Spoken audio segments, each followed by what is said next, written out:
And we're back. It's time to play some other fucking Risk of Rain, dog.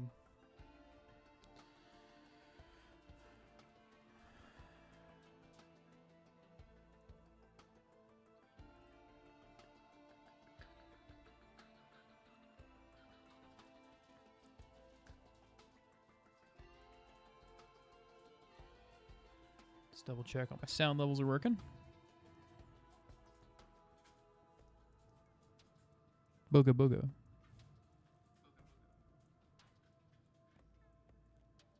Okay, all right, I'll take it.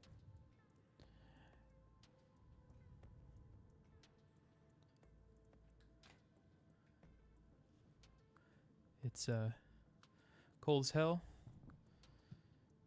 Brighter than shit. Ready to play Risk of Rain. I'm gonna play Survivors of the Void. I was playing Zelda yesterday, but man, I just really feel like playing a roguelike, and why not? Let me hit this button. Let me share to.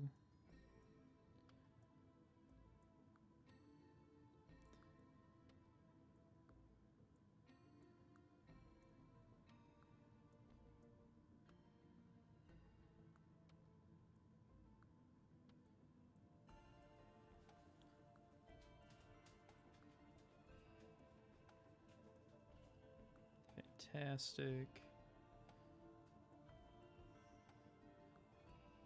Let's do it, Chief. All right. Let's see. I think I'm going to go for as long of a run as I possibly can without dying. We're going to play Acrid because he's the best.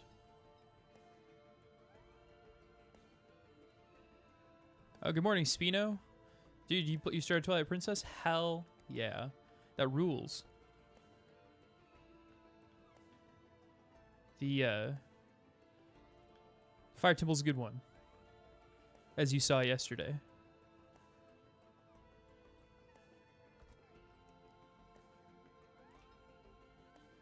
It's just good. The whole game is a lot of fun. Are you enjoying it?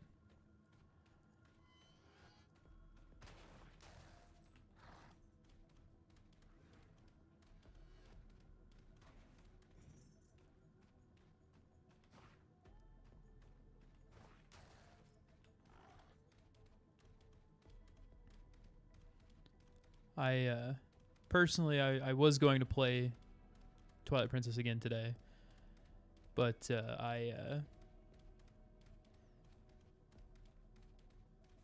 I don't know. I was just like, man, I really want to play Risk of Rain, like real bad. Can't believe I didn't play the game back when I bought it for GameCube. What was I thinking? Probably was playing Halo 2. I mean, Halo 2 is fun though.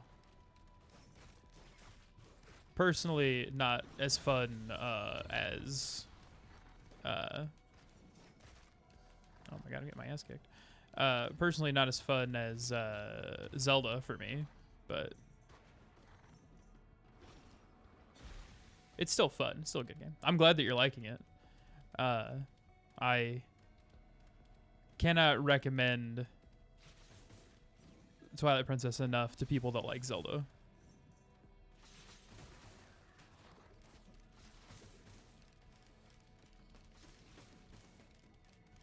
So it's boring to multiplayer stuff, and I like to sit back and play RPGs. Yeah, absolutely. See, I'm having the reverse experience. When I was a kid, I didn't play hardly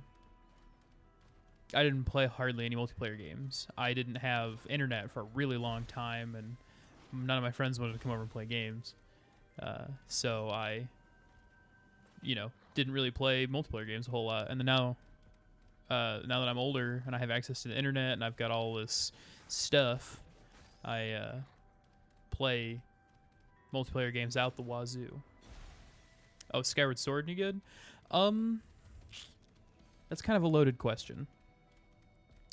I enjoyed Skyward Sword. I thought Skyward Sword was fun, but I also played the HD re-release on the Switch. And apparently that fixes some things, and like the frame rate's a little better, and there's not as much grunginess, I guess. Like it doesn't look as gnarly as it did on the Wii, and the motion controls apparently are way better. But I really liked it on the Switch. It's not the best Zelda game, but it was fun. You know, for what it was fun.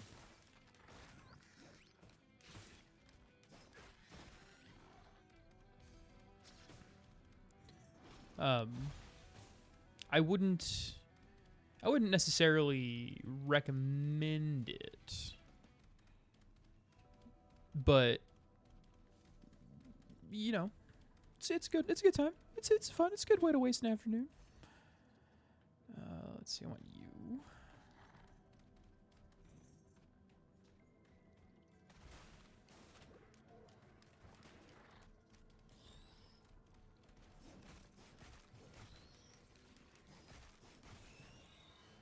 If you were to play it, it would be the Switch version. Yeah.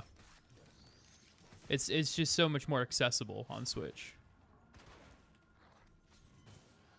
Oh, you downloaded Dolphin? Hell yeah. Happy for you. And you'll probably try Wind Waker?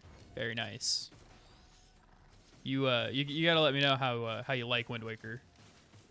Now that you're playing it again.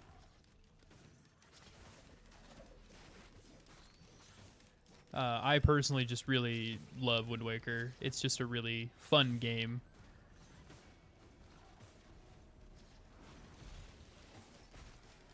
There are a few things that I don't like about it, but those are far outweighed by the what I do like about it. Another game about when it came out, I didn't give it a chance. Yeah, absolutely. See, I was 11 when that game came out. My parents got it for me for my 11th birthday, along with a GameCube. They had worked and worked and saved and saved and saved, and it was something really nice for us. And it's a wonderful game. I really like it.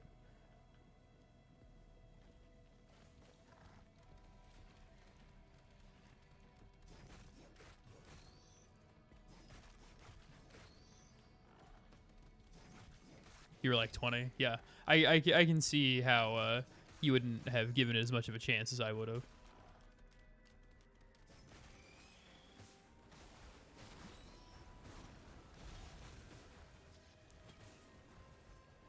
It's a good one.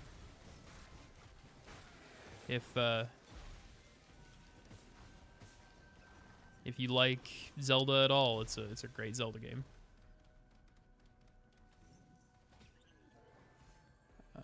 What do I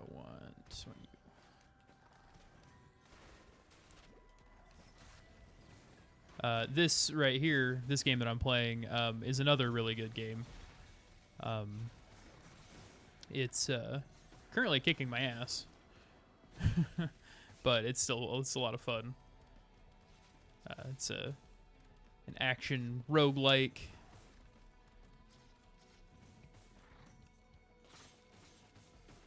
It's a pretty good time. Same with Metroid Prime. Picked up the remaster and played it through instead of the release. Dude, Metroid Prime. I cannot recommend Metroid Prime enough. I mean, you played it. That game rules. Every single thing about Metroid Prime is wonderful.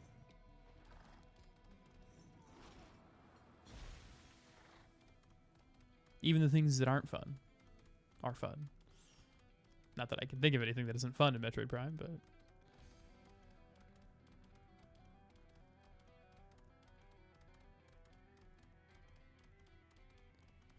I really just like Metroid in general.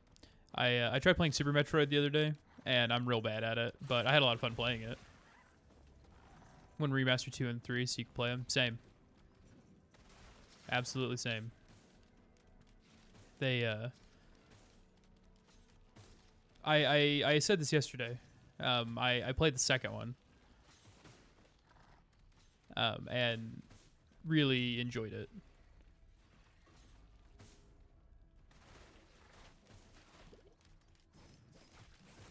Yeah, I recently just watched somebody play a Super Metroid randomizer. It was real cool.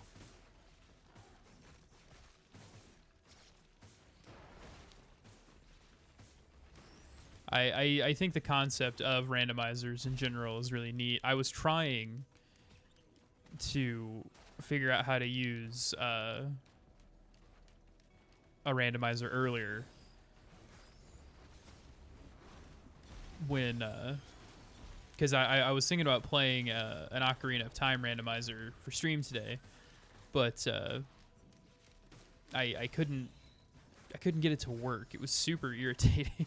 I got the SOH downloader or randomizer ready and was like, okay, yeah, you know, I'll do this and I'm gonna get it all set up and ready. And it's gonna be fun and a good time. And every single ROM that I downloaded was just like, no, this is not a recognized ROM. Sorry about it. I was like, oh, okay.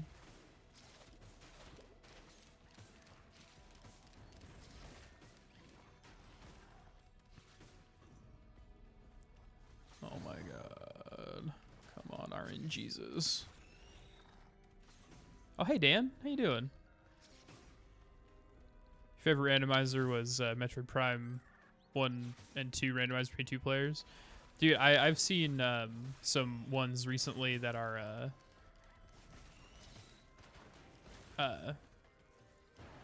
going back and forth between Ocarina and Majora with 2 players, and it's super wild. Took you a while to find it too, yeah. And if Nintendo weren't so stingy, they would make it an official thing. Oh my god, I don't need actives. Come on.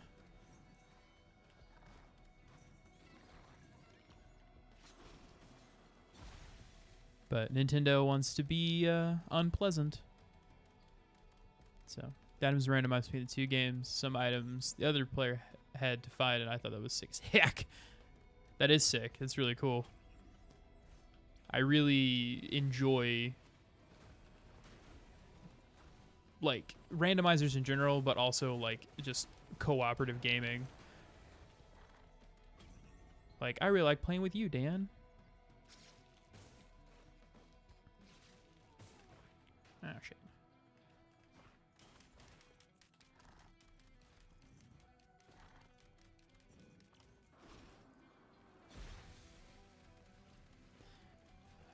For anybody in the chat that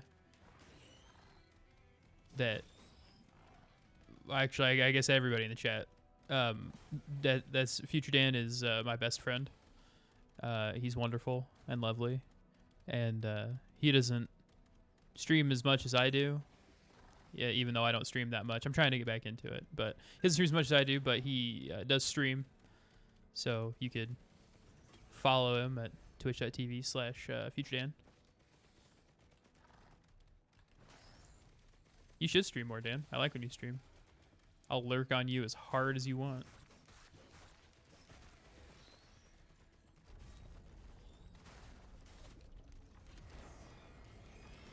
He's just a really righteous guy. He really is just a cool guy, and I highly recommend everybody be friends with him.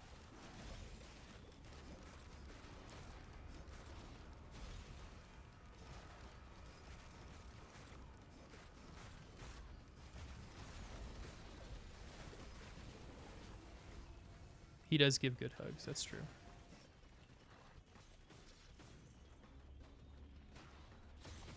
Hey, you. Lightning. Part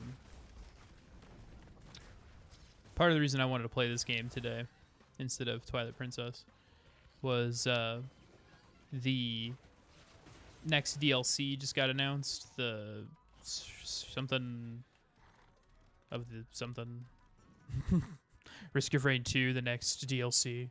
And it got me hyped for this game again, so I really just want to play it. It's rad. This game rules. I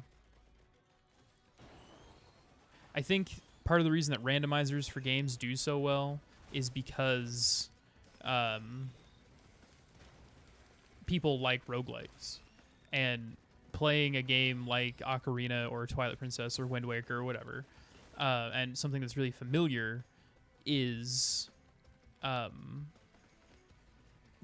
like, you get to do it, but roguelike. Because randomizers essentially turn those games into roguelike games. Twilight Princess is a good time. It's one of my favorite Zelda games. I think it's like number 5 on the list. The list fluctuates mildly, with Wind Waker always at the top.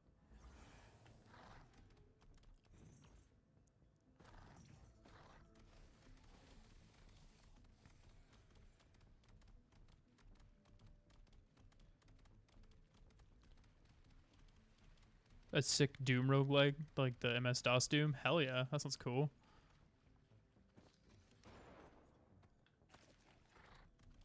What would that even look like?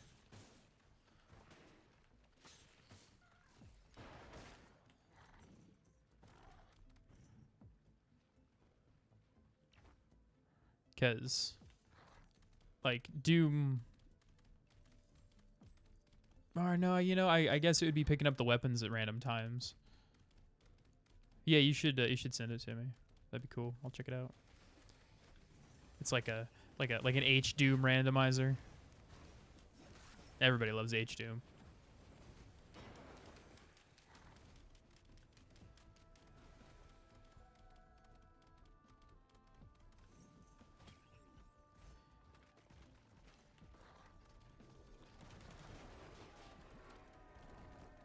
It's just like Atlas says at the beginning of BioShock. He's like, there's nothing like a fistful of lightning. And the minute that I have the ability to drop lightning on people, I take it, and it rules. No, it's just a light. Okay, I thought it was something. I haven't played Survivors of the Void nearly as much as I would like to.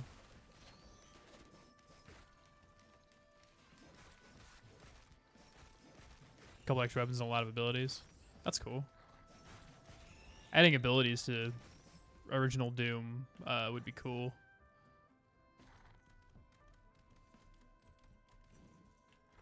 You're also working. You want to be paid to the church, but you don't want to. That's fair.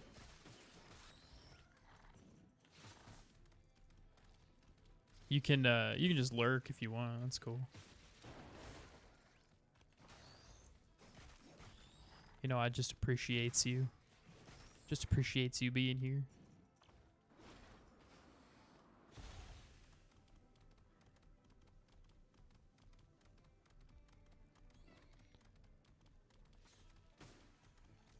I'm currently not working.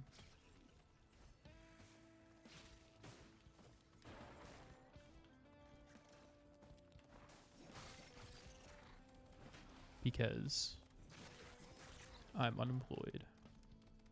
Though I have an interview tomorrow. So, see how that goes.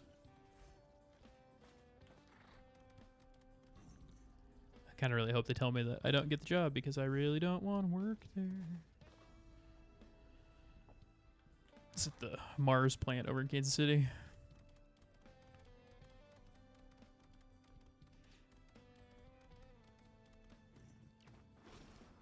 Apparently there's a Mars plant in Kansas City.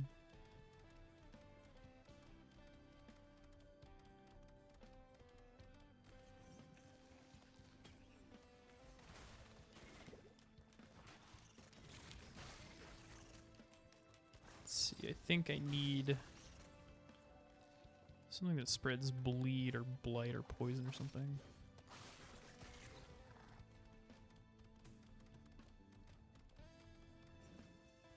Plan is just to go for a really, really, really long one.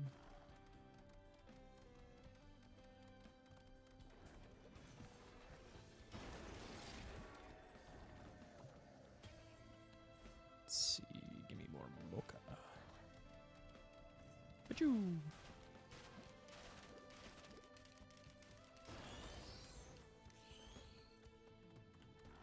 In the business, we call that getting fucked. Let's take you. Ukulele's always good. Get a couple stacks of ukulele and then You just throw out one attack and it attacks an entire fucking group of dudes.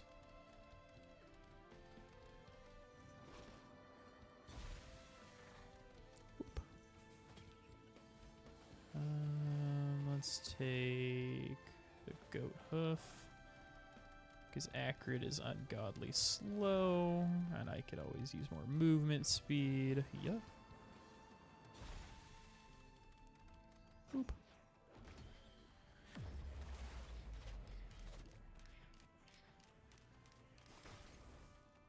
What we got?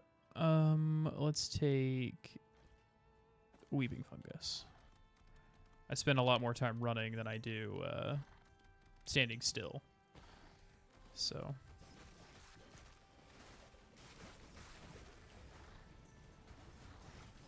And I know I don't need attack speed that much, but I like to take a little bit of attack speed for Acrid.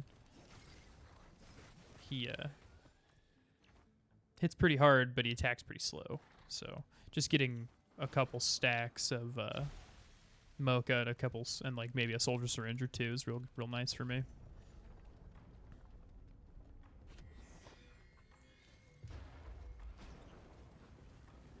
And that is how you fuck up a boss.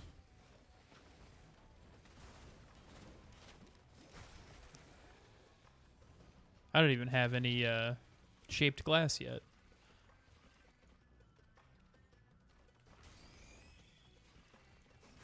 Just 5 Lensmaker's glasses to up my critical chance.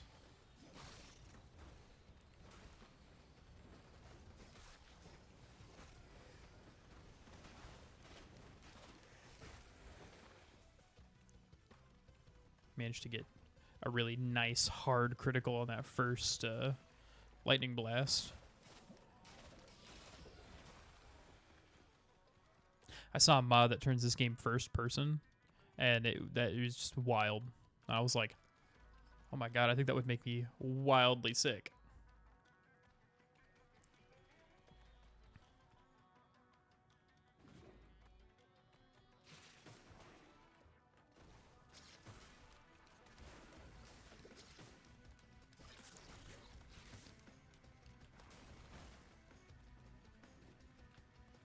Yeah. Yeah, I opened that one. Okay.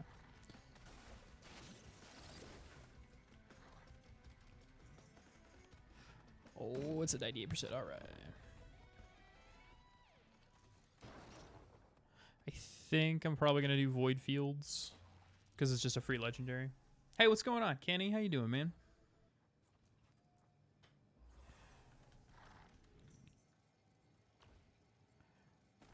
Just playing some Risk of Rain 2. Survivors of the Void.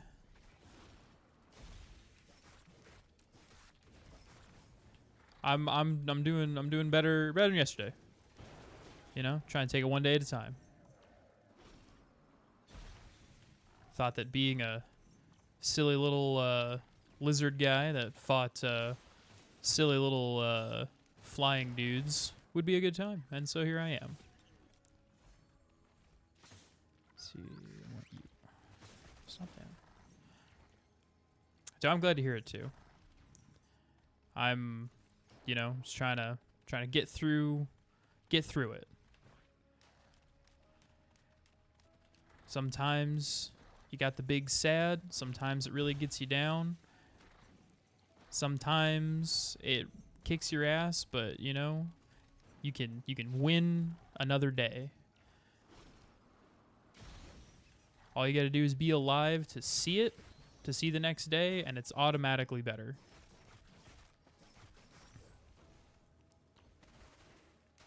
And that's really what I'm doing. Yeah, better than yesterday is great. What do you got going on today?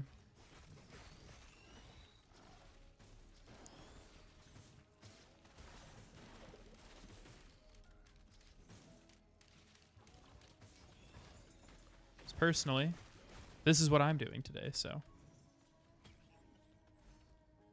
Just relaxing? Hell yeah. Well, I'm glad that you decided to come relax here with me. Oh, I hear a dog barking. We're starting to. Murdoch. Do I know how to play chess? I do know how to play chess. I'm not exceptionally good at chess. I'm okay at chess, but I'm not anywhere near like a grandmaster or anything like that. I'm just decent for somebody who casually plays chess. Don't you bark, Murdoch. You're not supposed to do that in the house, and you know it.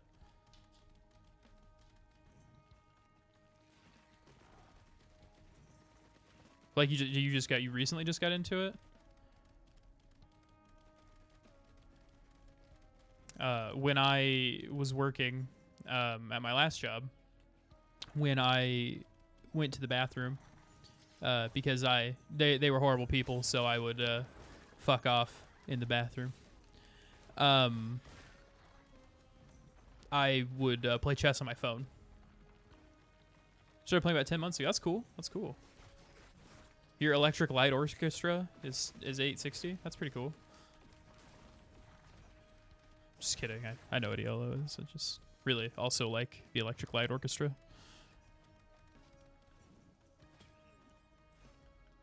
Do you have any aspirations to be a chess grandmaster or anything, or are you just doing it casually?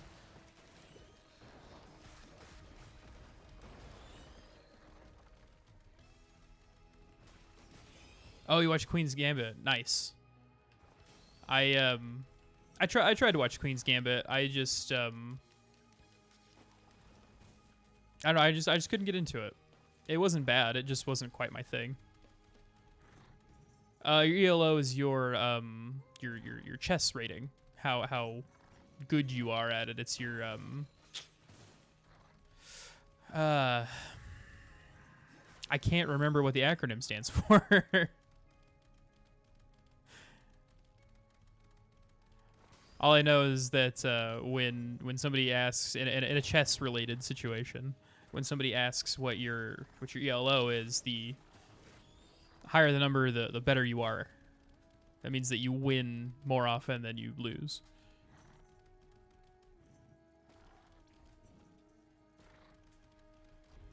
It's yeah, it's ranked chess. Yeah, absolutely. I recently, and this is here's a funny story for you. I recently learned that there was some controversy going on in the professional world champion chess circuit,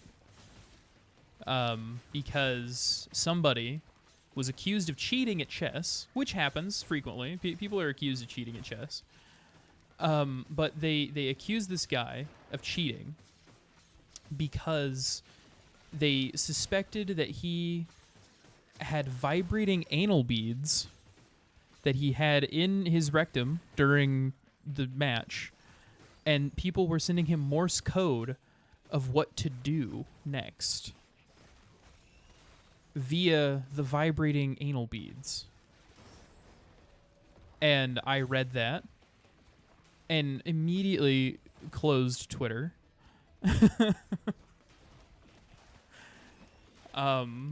And was just like, I feel like there's gotta be better ways to do it.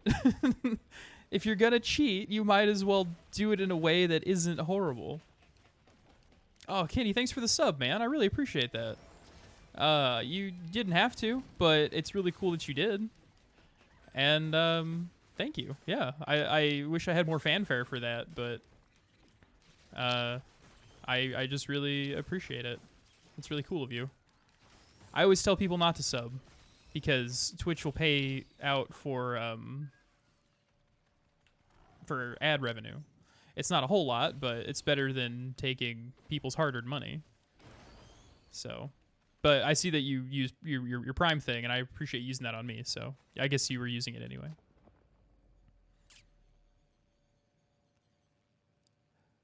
I don't think you're the first Prime sub. I think my older sister used her Prime to sub a while ago, but I think you're the first person to sub with that I don't know with Prime.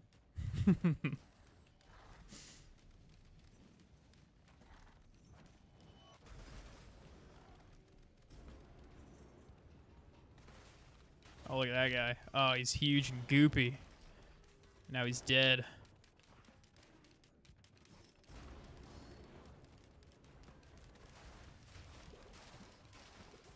Alright, I got an ad break coming up in about a minute.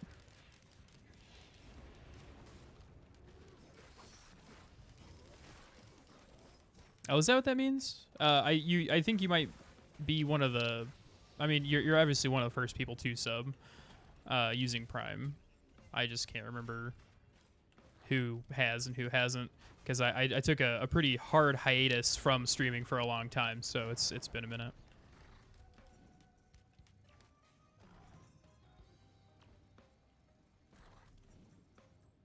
You're definitely the first 10.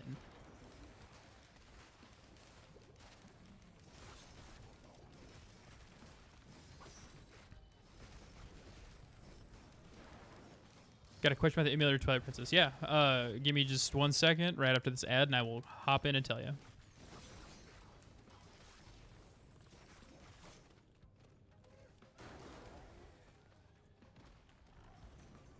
That actually gave me the notification for the ad that time. It was supposed to be doing that all day yesterday, and it didn't.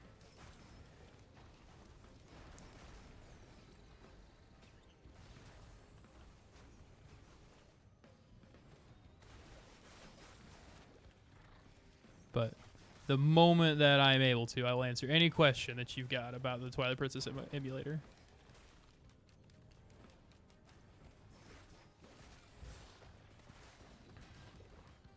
Anyway, I can put my PC on my TV while playing Twilight Princess, consider other Prime HTV. Yeah, absolutely.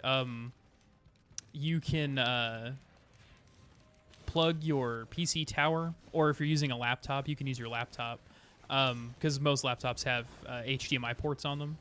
And all you got to do is plug your PC tower or laptop into your HDMI port. And it'll cast it directly to it and work exactly like a PC monitor.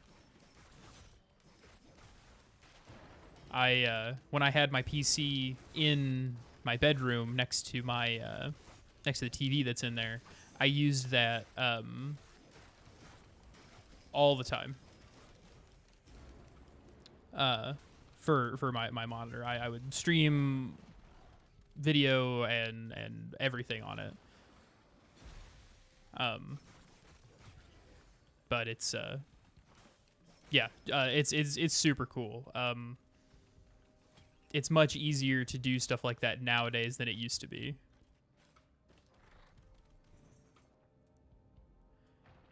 Because it's literally just you know, put the thing in the thing and it casts it immediately. Just hit the HDMI to a TV, get you a 53-inch monitor, yeah. Or bigger. A couple years ago for my birthday, my parents got a really good Black Friday deal and got me a 65-inch TV. And it's rad. I've used it pretty much every single day since they got it for me.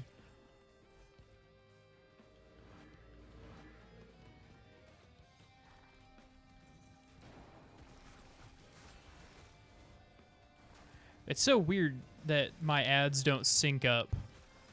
Because, like, while I was playing yesterday, I would be like, oh, there's an ad coming up. And people are like, there's no ad. And then, like, 5 or 10 minutes later, they'd be like, oh, there's an ad. But it gave me no notification there was an ad. And I was like, shouldn't it sync up with my thing? And I can tell people when there's going to be an ad and be like, oh, welcome back from the ad. Buy the products or don't. Rampant consumerism is destroying the planet. But I don't know. It's weird. Yeah, no, I know you do that at home, Dan. I'm happy for you. I want you to have nice things because I care about you. The only thing is my PC tower is a little far from the TV. I have to get a longer HDMI cord. Yeah, they make HDMI cords that are like 150 feet long, which is absolutely overkill. But you would definitely know you had the space for it. The one that I used was 35 feet, 60 feet, maybe. Yeah, they make them wildly long. I highly recommend doing it. I will say, you're going to have to probably fiddle with your aspect ratio. When I tried to run my emulator on my PC from hold on, when I ran my emulator of Ocarina of Time from my PC to my TV, I had to fiddle with the aspect ratio because it stretched it out really bad and made it look really awful.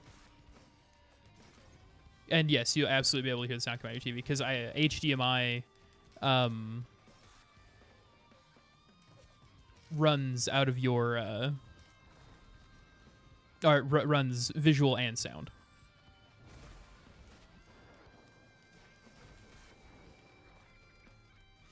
And if you've got any soundbar or speakers of any kind hooked up to your TV, the moment that you plug stuff in, it'll just go boop and play it. It is really awesome. It's super cool. I remember being a kid in the mid 2000s and like right before HDMI was like a real thing. And having to use like a CRTV and the multicolored cables and stuff to get stuff out, and then they're like playing on something bigger than a like a 20-inch TV was a dream.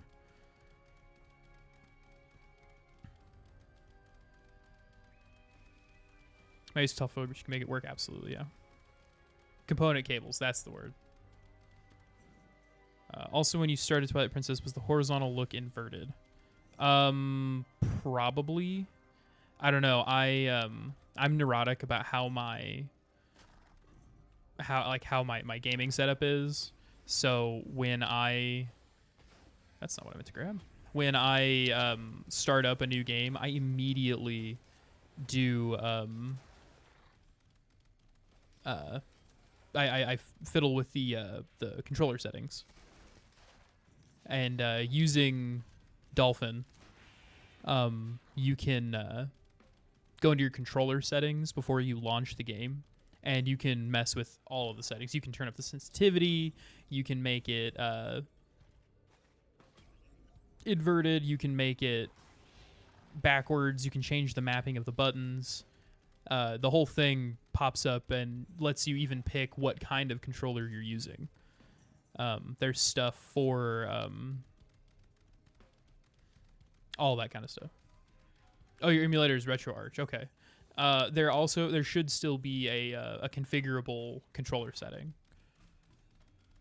If there's not, then RetroArch is way behind the times, and you should switch over to Dolphin,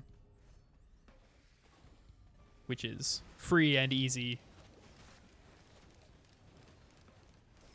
And it's the one I have the most experience with. Fun fact, Twilight Princess was mirror mode on GameCube. Technically, the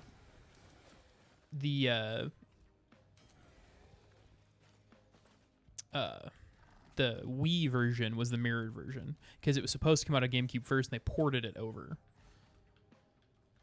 So, yeah, the Wii was the mirror version. Yeah, I do know the RetroArch emulator. I haven't used it nearly as much as Dolphin, but it was the first one that I used when I started to emulate games.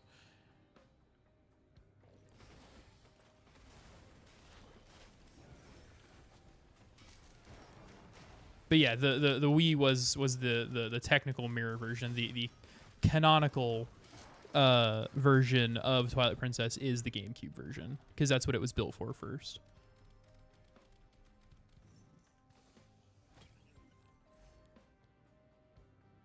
Yeah, dude, the emulator stuff it rules.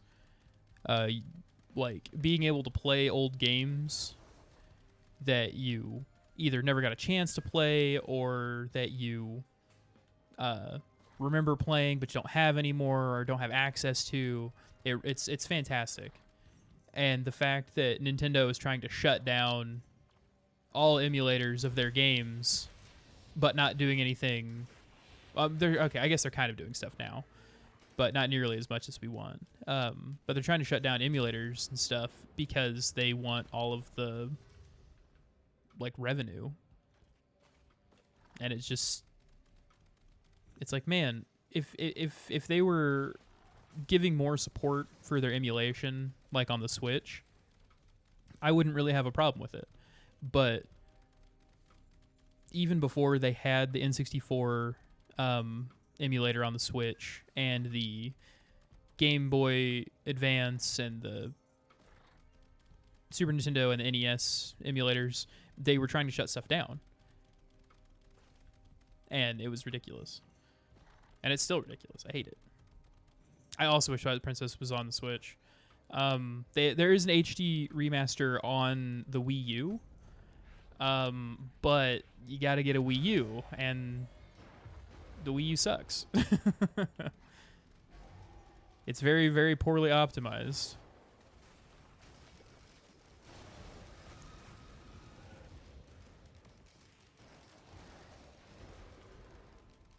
Twilight Princess is really the only reason I hold on to my Wii U. Absolutely, yeah. Twilight Princess and Wind Waker.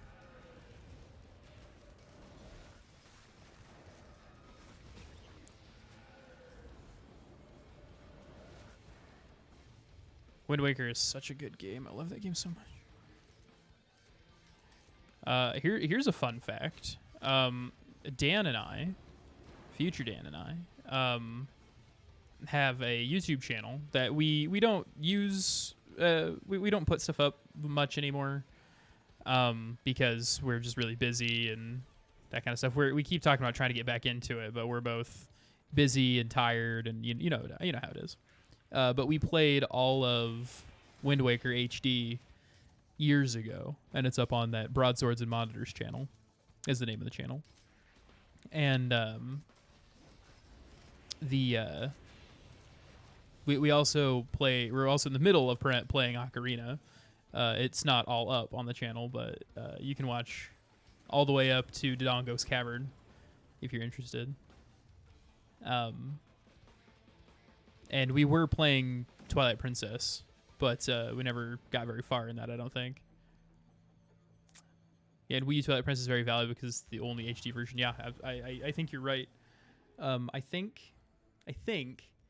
that there are emulators that play the HD version, but you have to get a Wii U emulator. And Wii U emulators are funky.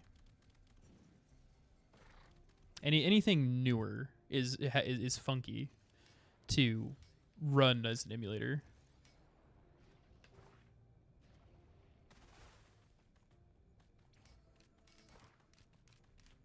I thought it was cool. Just got to hang out with my best friend and play video games, and it was a good time. At the time, we were both working at the same place and really hated our jobs, and were like, man, we could do this for a living. And then we were just like, fuck, I'm too tired. So, ever played Silent Hill 2? No, I haven't played Silent Hill. I haven't played any of the Silent Hill games. I have the Silent Hill collection on the PS3, because I was out one time years ago and bought it because my little sister was like, oh, Silent Hill. And I was like, okay, yeah, let's do it. And we were going to sit down and play it, but we never got a chance. So I've just got this Silent Hill collection that's got 1 and 2 and the third one, I think, or whatever. I don't know. It's whatever the PS3 Silent Hill collection has on it. And I've never played it. It's unopened.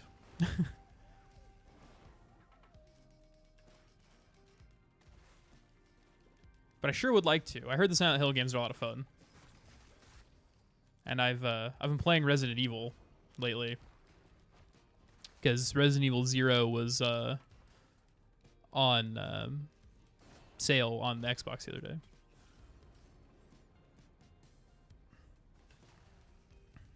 Loved our Blast Core one-offs, yeah, because we stopped and made quesadillas. That's right. That was awesome.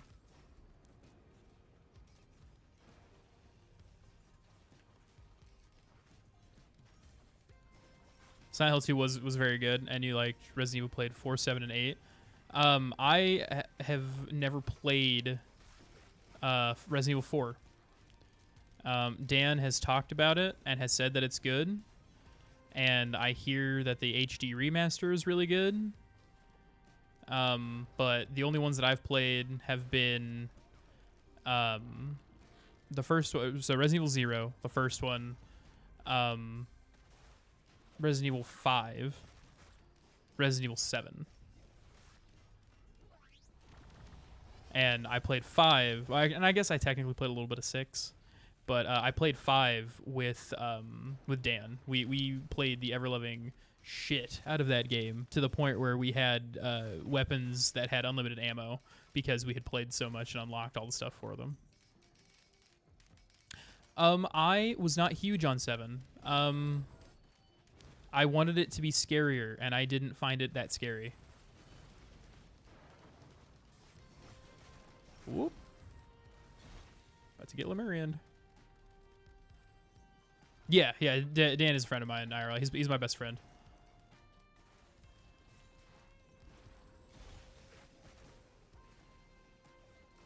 Absolutely great guy. Fantastic guy. One of the best guys. And I don't mean to brag, but Dan is one of the best people I've ever met in my entire life, and I not only would I die for Dan, but I would live for Dan. I would continue living just because I'm friends with Dan. So, if that tells you anything about how rad he is.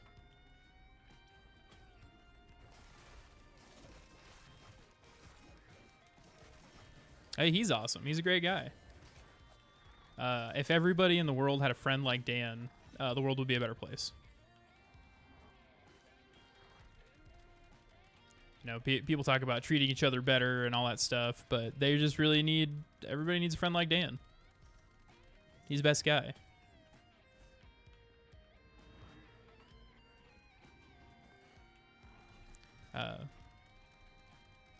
What the dog doing?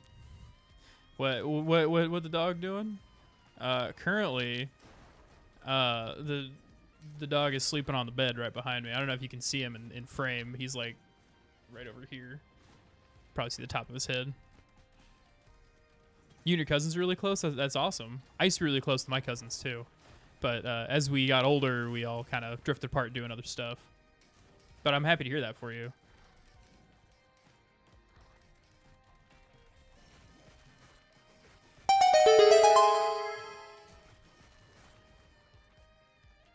Oh yeah, the longer you sit in chat, the more schmeeglies. That's what I call my channel points.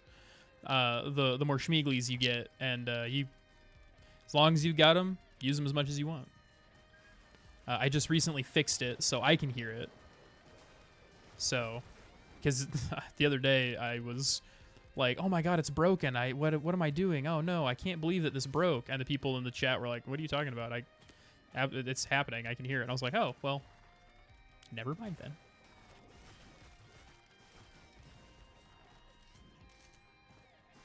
It is good to have close friends like cousins.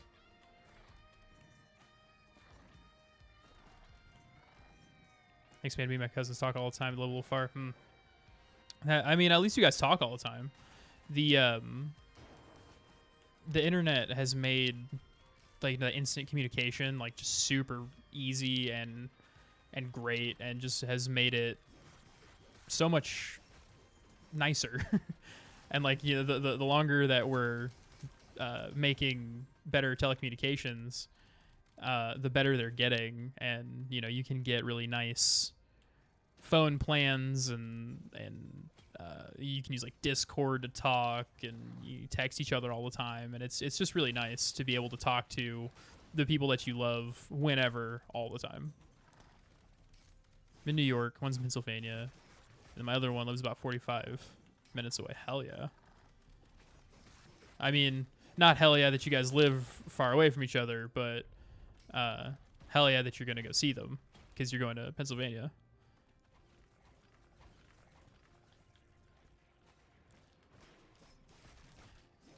How is living in New York? I hear that it's you either love it or you hate it.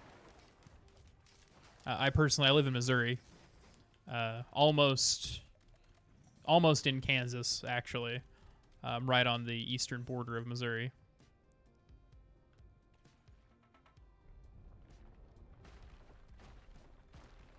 Oh wait, that's not okay. Yeah, I had it right. Not in the city, you live in the suburbs. That's good.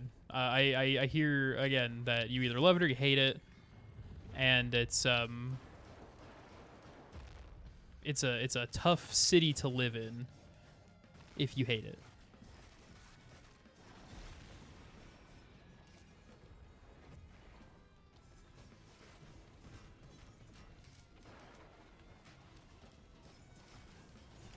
I also hear it can be a tough city to live in even if you like it, but it's crazy to live in Missouri. We're just talking about friends that you can make on the internet. My best friend I met online is from there. Dude, hell yeah. I mean, not hell yeah for them. Living in Missouri sucks, but I bet he got to maul Grandpappy's balls like that. Cause man, he came out of an extra dimensional space and tried to eat my face. I wasn't into it. Based on how weird the world is, I almost guarantee that I know them.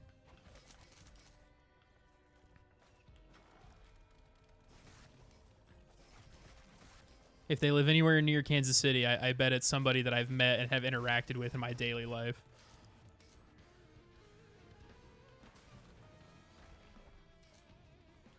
Because, funnily enough, that keeps happening. I keep meeting people online and talking to people, and they're like, "Oh yeah, I have this person and blah blah blah," and like I know them, and I was like, "Oh really? That's cool." Or I know people like that, and then they're just like, "Yeah, it's this guy," and I'm like, "I went to high school with them," and it just keeps happening. It's super weird.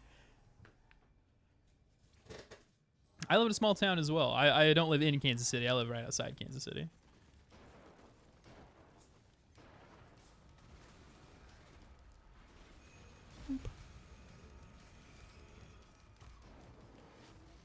We did just get our first snow, yeah. That's why the glaring, blinding light coming in from the window behind me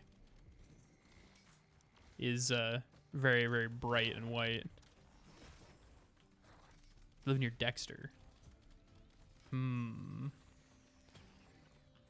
Yeah, I know where Dexter is.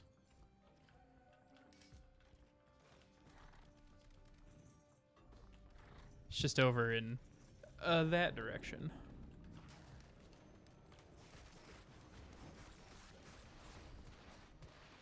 It's not like ungodly far away, but it's a little drive from where I live.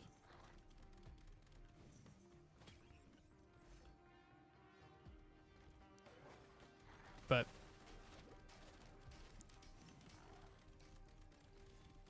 yeah, the southeast tip.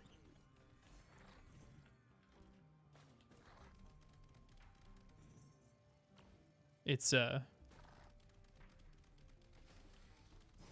I've never been there, but I hear that living in the Boot Heels is nice.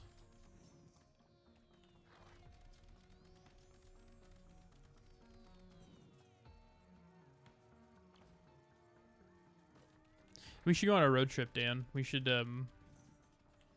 just pack some bags and get together and just go somewhere. That'd be sick.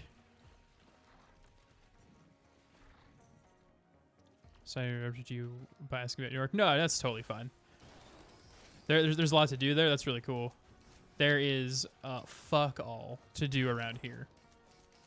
In case you were ever curious about Kansas City, the amount of things to do here is close to zero. There's a couple fun things, but not a whole lot.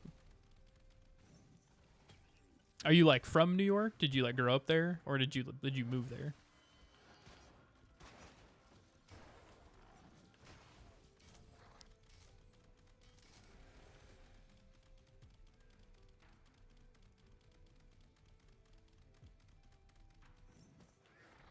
Live in New York your whole life. That's awesome.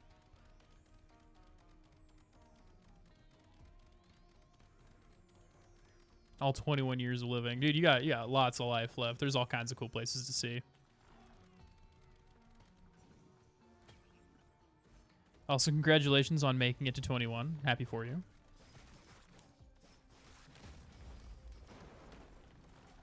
When I was 18, because I'm 28.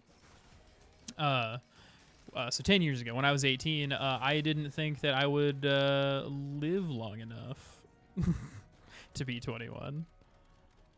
But, you know, here I am, going strong.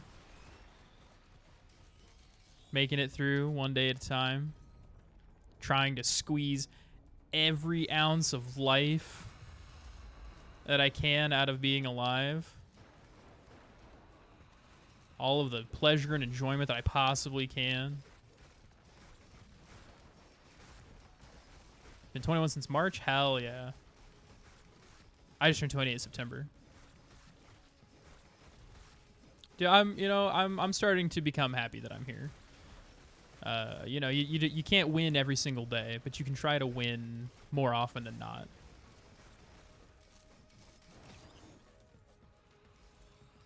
I'm happy you're here. And I'm not just saying that to, like, repeat it back at you. Yeah, Dan was born on the 1st of April, and everybody thought it was a joke. His mom went into labor, and his dad was like, "No, okay," and she was like, "No, really."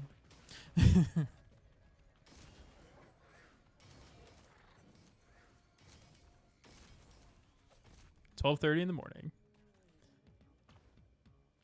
Oh, you do drink a little bit? Yeah. Drinking some is fun. I very occasionally like to get horribly smashed, but not very often. I'm talking like maybe once a year. I'm just like, man, you know what? I haven't had alcohol for a while, and so I just down an entire bottle of Jack and get belligerent, and then move on. I'm also glad that we met.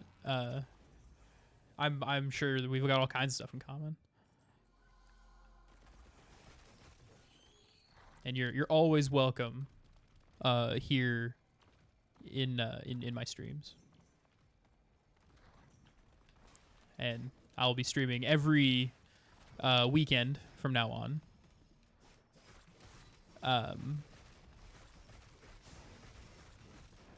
As long as I have the house to myself.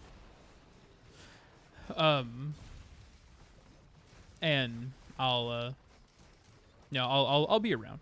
So you're always welcome. Get drunk like once a month, not hampered. Yeah, that's a fairly reasonable amount of time to be drunk. And Dan gets a little see it's and Dan has a hard time getting drunk. Actually, we both have that in common. Have a really rough time about it. Because we've both got iron livers. Dan slightly more than me. I have a hard time staying drunk. I can get drunk, but about an hour after I quit drinking, I'm just like, oh well, I guess I'm sober again.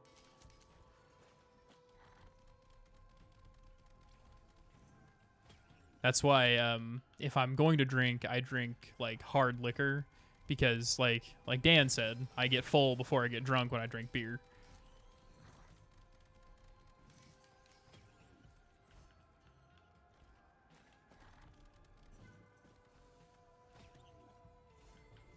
Let's see. I think I want this. Hey, you. I can't believe I haven't found any lunar pods yet. That really bums me out.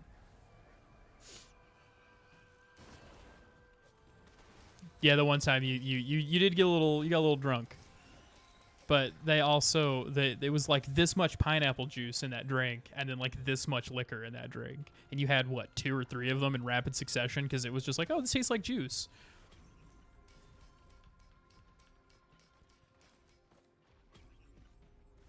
No, actually, I didn't meet Dan in high school.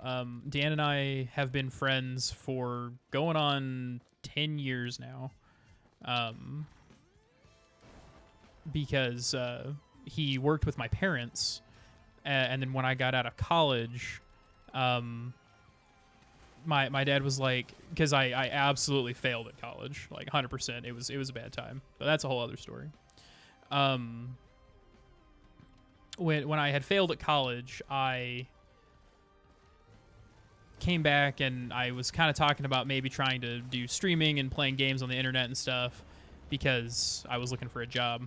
And my dad was like, "Hey, so I have this friend at work named Dan who is in a really similar situation to you, and he's really cool, and I think you'd really like him.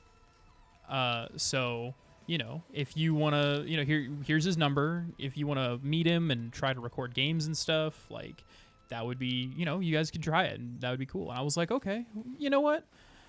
Why not? And so, I was like, I have zero expectations of this, but my dad is really picky on the kinds of people that he talks to and hangs out with, but he seemed to really like this Dan guy. And so I was like, hey man, you know, we talked for a little bit and we got some stuff together and decided to just record. And like the first time we met, we recorded a game called game. Dan, what's the name of the game with the luchadors? You know the one.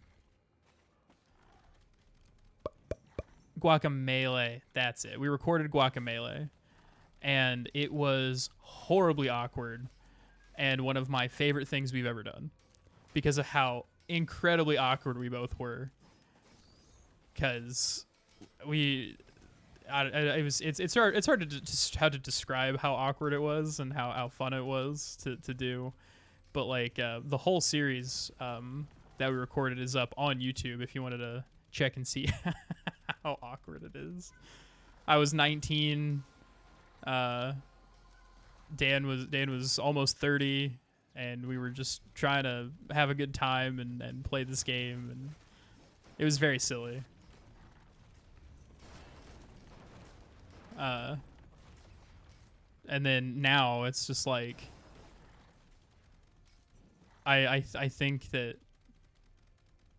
Dan probably has texts from me that are just like, Dan, I need you inside me right now. Because if you're not gay with your friends, are you really friends with them? And it's fun to think that 10 years ago we were sitting on a couch in an apartment, being like, yes, hey, so, you know, this game with luchadors. Yeah, it rules. Dan is an excellent person, and everybody should be friends with him. And my life is better because I'm friends with Dan. So,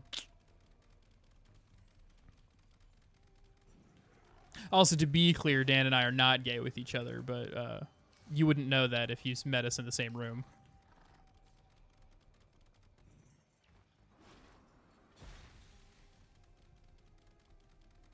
Not as socially suave as this guy. See, I always think that's really funny that you think I'm socially suave because really, I'm not.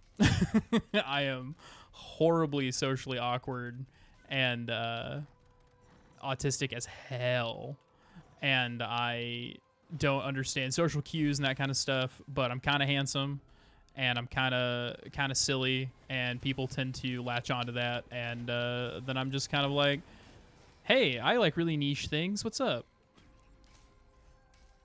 You work with your dad? That's cool. I worked with my dad for a long time as well. What are you doing for work, Kenny?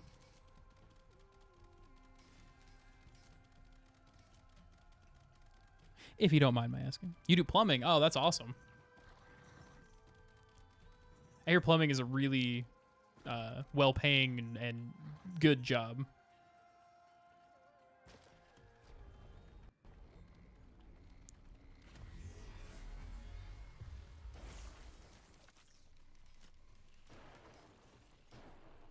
What the hell?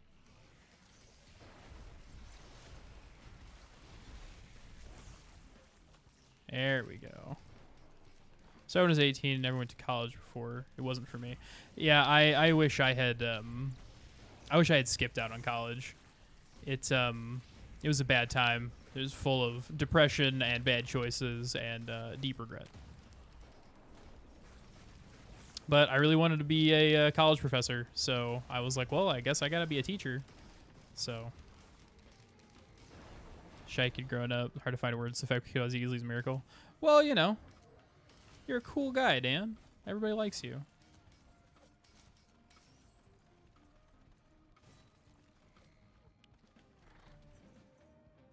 A little shy too, but I think a little less shy. Yeah, man. All it takes is a little bit of perseverance and practice and realizing that it's okay to make a fool of yourself. I have made a, not a career exactly, but I have made a good effort at making a fool of myself constantly.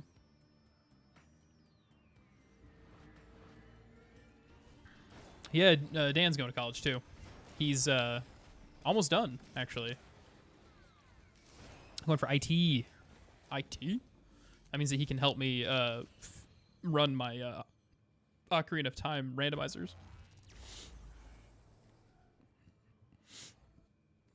Oh, excuse me. I'm hiccuping.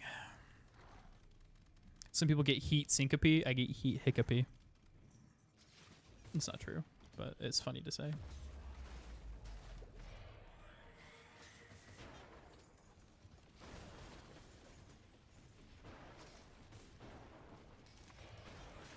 Oh, shit.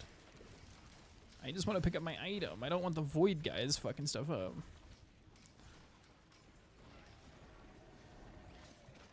Celeste Semester can lick my toes. Yeah, you were saying you were struggling with some of it because it's so fucking annoying. Uh-oh.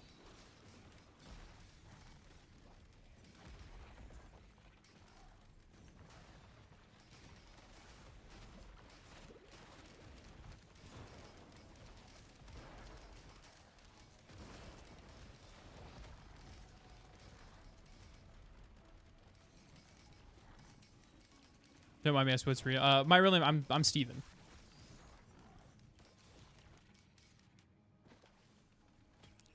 Cloud computing concept. I guess I could be picking up more fungus.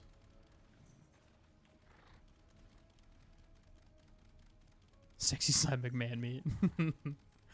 No, I'm not your Ogren character from Darktide.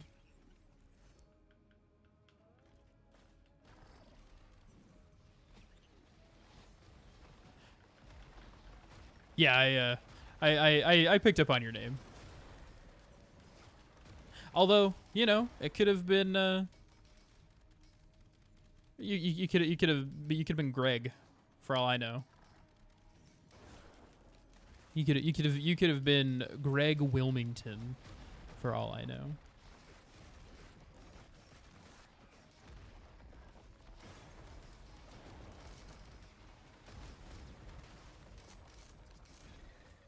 More of Reginald. I always like the name Reginald. I thought it's funny, but like not like in a like a making fun of the person named Reginald kind of way. It's more like a I just really like the way that it sounds. Could have been, yeah. I do watch anime, yeah. I quite enjoy a good anime. I'm gonna take this one.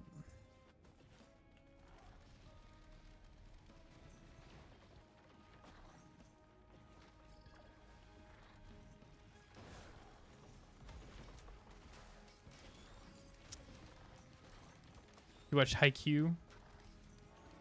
Yeah, I saw that pop up in my on my Crunchyroll feed. I haven't checked it out. Is it any good?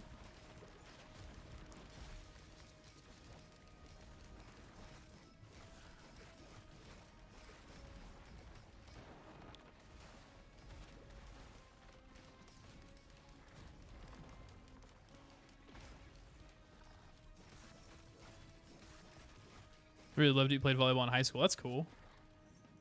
I personally never got into sports in high school. I was interested in sports, or playing them at least. And but the people at my high school were just unpleasant to be around, and I didn't want to play with them because I wanted to play for fun, but they wanted to play to win, and I was like, why not just have a good time though? Like, yeah, I gotta win. Played for 4 years, hell yeah.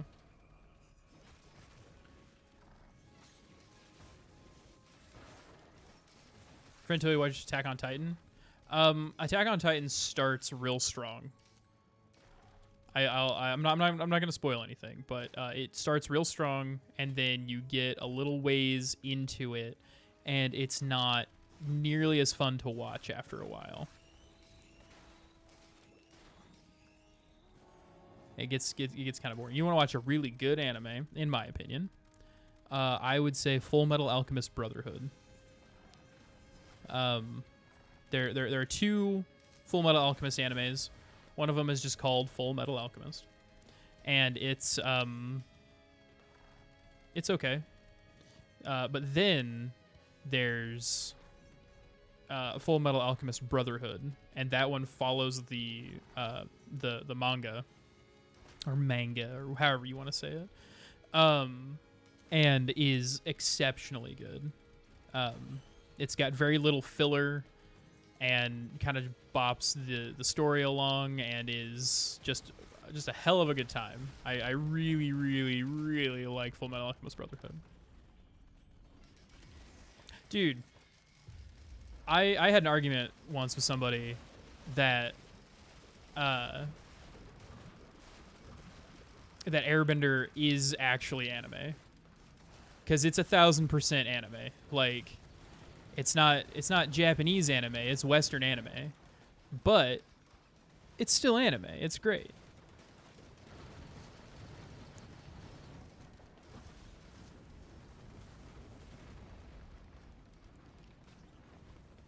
It is absolutely anime, in my opinion. Some people disagree, but it is absolutely anime. Also, like Dan said, Rise of the Shield Hero is good. The first season. The second season, I disliked the second season enough that I didn't watch the third.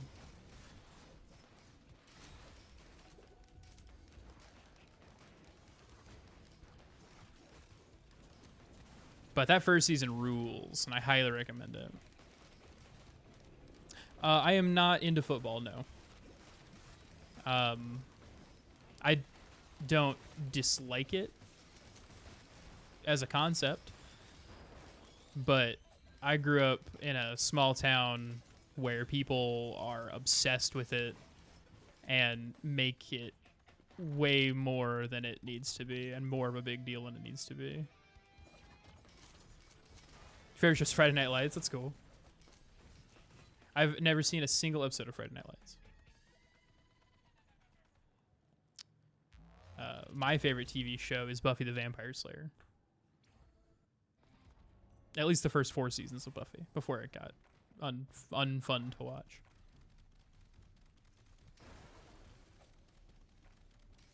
And yeah, there is always JoJo. JoJo's Bizarre Adventure is it's a show. It sure is a show. I also really enjoyed Stranger Things. I really liked season 1, and I really liked season 3. Wasn't big on season 2. It didn't hit the same kind of notes for me. And then season 4 was okay. I really like Eddie. Obviously, everybody likes Eddie. Because, I mean, I'm the forever DM, so, like, I sympathize with Eddie. I get it. Dude, I also like Steve. Steve's a cool dude. I really like the guy that got to play him as well, whose name I absolutely could not tell you.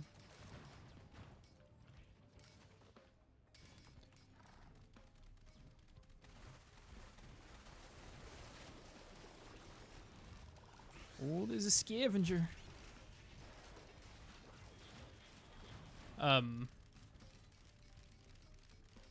Yeah, dude, I absolutely play Dungeons & Dragons. I've been playing Dungeons & Dragons since I could read. So, you know, I've got 25 years of playing D&D. Because my dad played it and plays it still. His game has been running for almost 50 years now.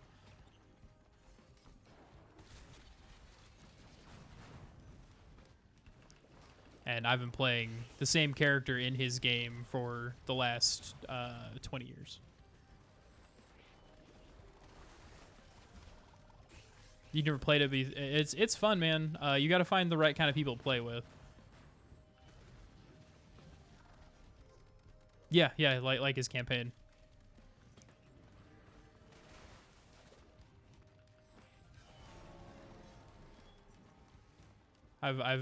His campaign's been going on for a very long time. And is a whole lot of fun to play in. Because my dad is an incredibly smart guy and has incredibly wide, diverse range of interests. Yeah, I am a dungeon master. I've been DMing D&D since I was 11. Because I couldn't play all the time, and my dad didn't want to play with my friends. So, because, why would you, as a 40 or 50-year-old man, why would you want to play D&D with a group of, teenagers? So I was like, okay, well, I'll DM. And so I did, and I have been. My current campaign has been going on. I've been working on my current campaign for the last, 8 or 9 years. And we've been playing in it for the last 3 years. Or thereabout. We don't play nearly as often as I would like to. As any of us would like to, actually. But, there's always time to play at some point.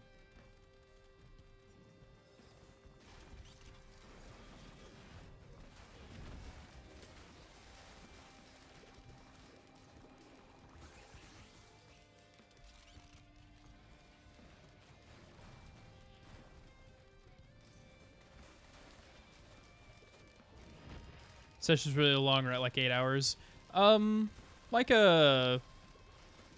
The kinds of sessions that I like to play are anywhere from 10 to 14 hours. But really, it's just whatever you've got time for.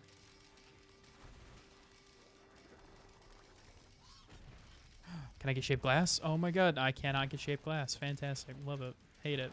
I Sag.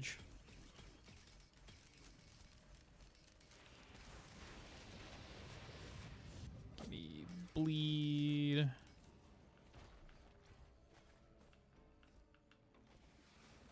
Bunch of friends, bunch of snacks. Being nerds. Absolutely. We,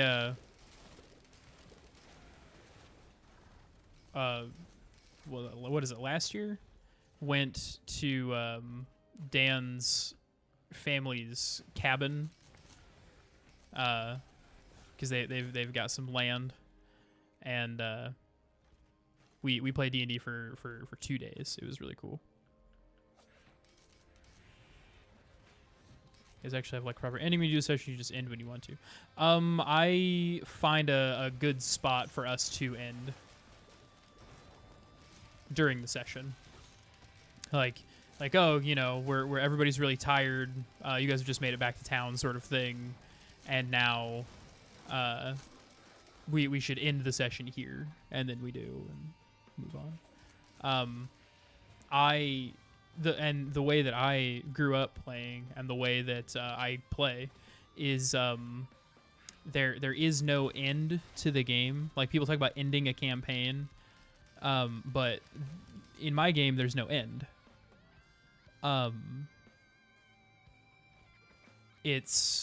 We just play and play and play, and the story is ongoing. There are there are ends to adventures. Like, just recently they played and went to this fort that was overrun by goblins, and their whole mission, the whole thing they were trying to do, was kill the goblins and retrieve a magical artifact. And then they did that, and now they're trying to figure out what they want to do next.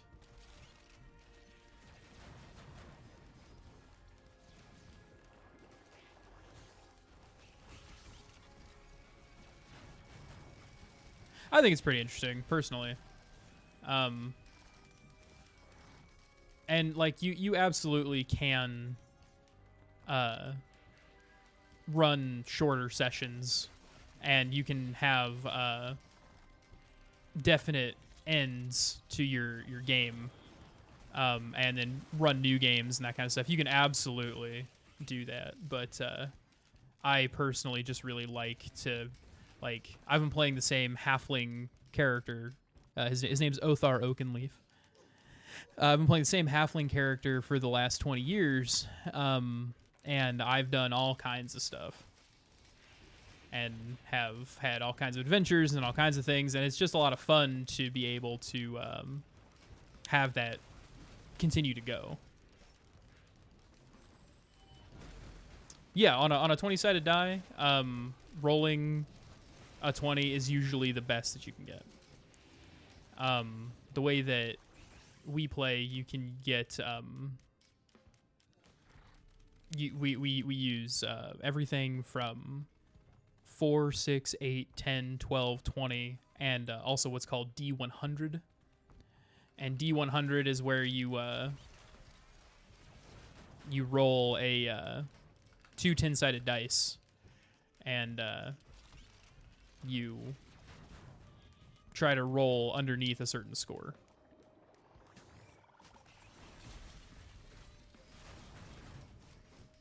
Man, the scavenger's gonna end my run, isn't he?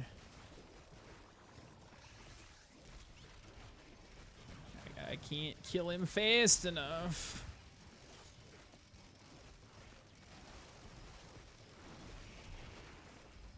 Haha! My god, why are you immune? Oh my god, he healed all the way. What a douche.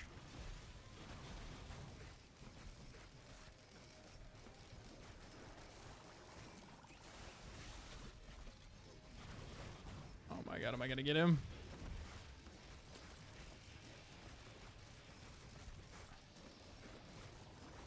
Oh my god, I got him. Whew, that was tough.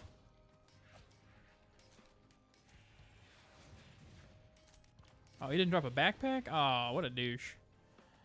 But yeah, there's all kinds of stuff, and there's like magic items, and there's all kinds of stuff, and chance for, like Dan said, chance for failure, and whoops, I missed. It's just a lot of fun, man. And it's literally, you're just playing pretend with rules. You know, like when you were a little kid, you go out and play pretend with your friends and whatnot. It's a good time. Except in this, there are rules for it.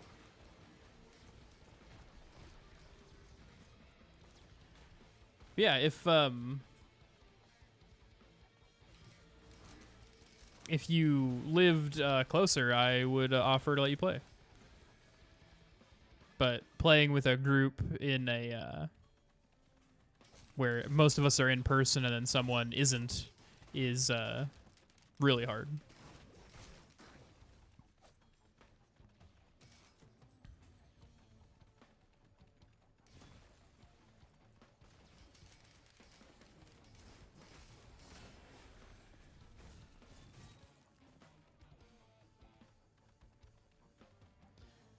But if you're interested in playing D&D, I would check out. Nah, being a noob is no problem. I've played with and taught so many people how to play D&D over the years. It's real easy. If you are interested in playing, I would recommend getting the D&D starter set and a player's handbook. You would be looking at something like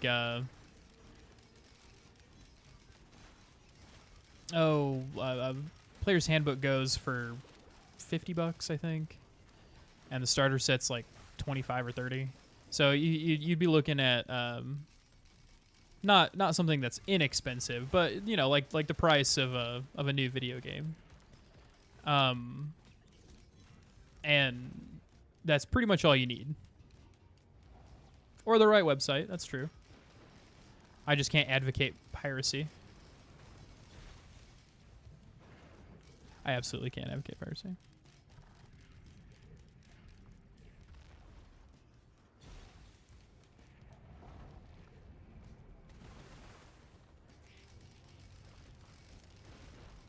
Yeah, dude, you absolutely should play sometime. It's great. And then you should tell me all about it. Tell me all about your adventures and your campaign and all that stuff.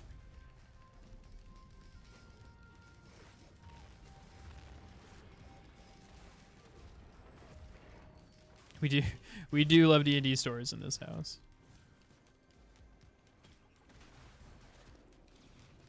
I do have a Discord. It's not linked to my Twitch channel or anything like that. But Dan, if you've got the link, if you want to drop it in the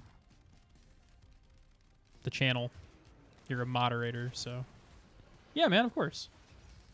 It's not real big or anything, and it's not super active. It's mostly a bunch of our friends, but you're more than welcome to join and partake in the shenanigans.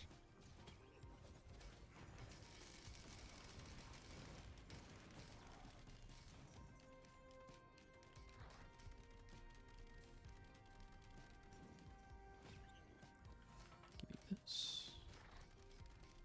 Thanks, Dan. I really appreciate that. I know you're trying to work. Oh shit! I missed. There are a lot of memes. We're mostly sharing memes, and we use it for playing video games off and on.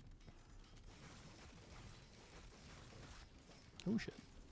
I've been thinking about hosting a movie night where we watch movies in the Discord server. So I think that would be cool.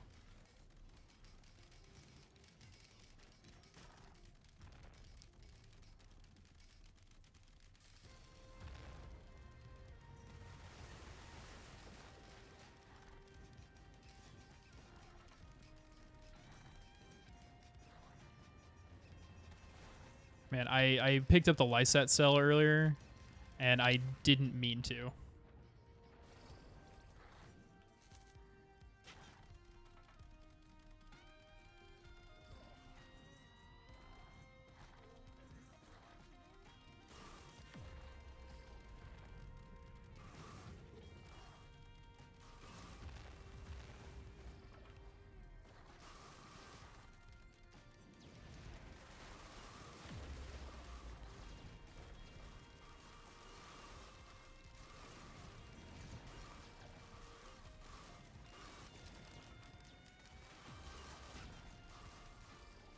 Forrest Gump is your favorite? That rules.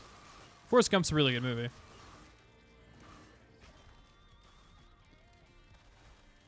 Quite enjoy it. Yeah, your name is Titty Smack. I also forgot. It's been Future Dan for so long that when I see it as anything else, I'm like, what the fuck is this?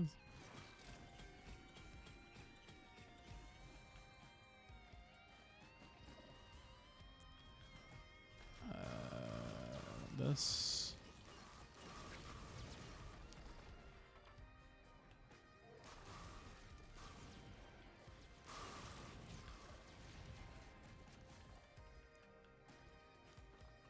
It's getting real hectic right here, so I can't read chat as quickly. give me the thing.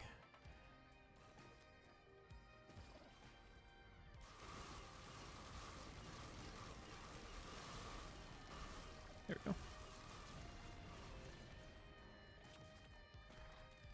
Oh yeah, your character in Baldur's Gate was Baron Von Titty Smack. Smack titties.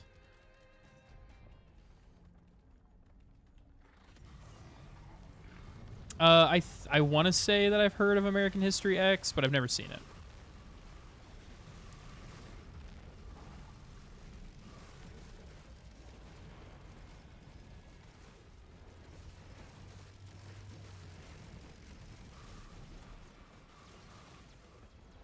The last movie that I watched, it was The Seven Samurai, which is an excellent movie. It's from the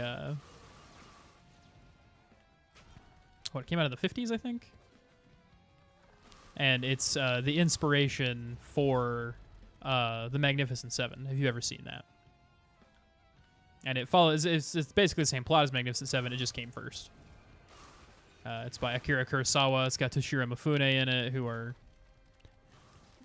Japanese actor and directors. It's real good. The only downside is that it's 3 hours long. So, oh, it's got Edward Norton in it. That's cool.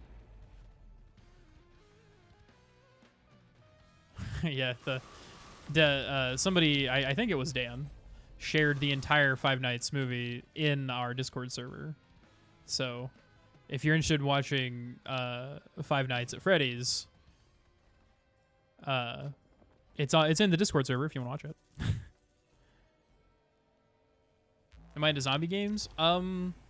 Some zombie games. I like Resident Evil, and I like 7 Days to Die. That's a good game.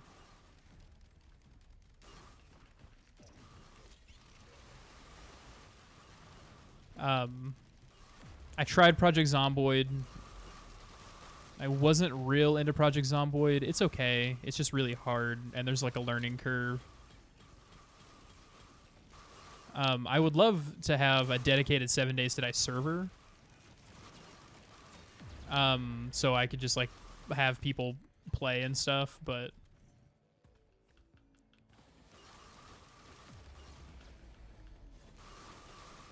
I just haven't set it up.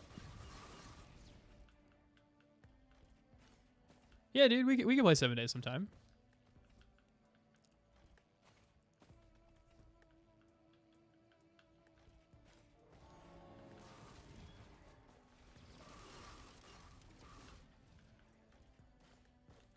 Me too. It's really fun. My older sister and her husband play it.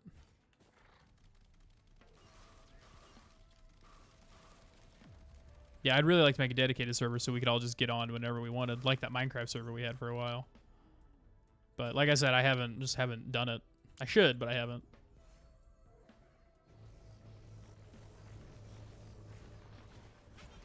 Shit.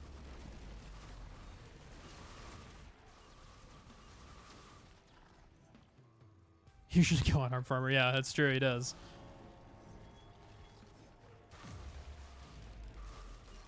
I was Back 4 Blood 85% off. I really wanted Back 4 Blood to be really good. I really wanted it to be good. Like, desperately wanted it to be good. And maybe it is now, but I don't know. I want to play mini games on my PC, just probably Zombie 7 Days and BattleBit Remastered. That's cool. This is gonna sound really stupid and like really bougie of me, but I have a rotating schedule that I keep for my game systems because I collect game systems and I use them all the time. But I don't want to only use one thing, so I want to use all my things. So I switch out about every 2 or 3 weeks. And I go from playing on my PC to playing on my Xbox to playing on my PS5 to playing on my Switch, and I rotate like that, so that way I'm using everything that I've got.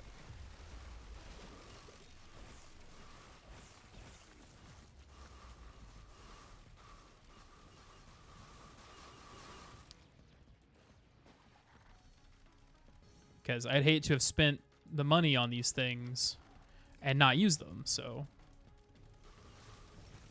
I also busted my ass to pay for all of that stuff. So.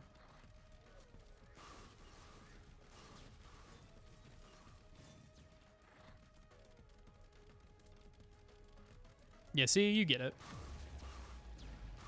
You get it, you understand.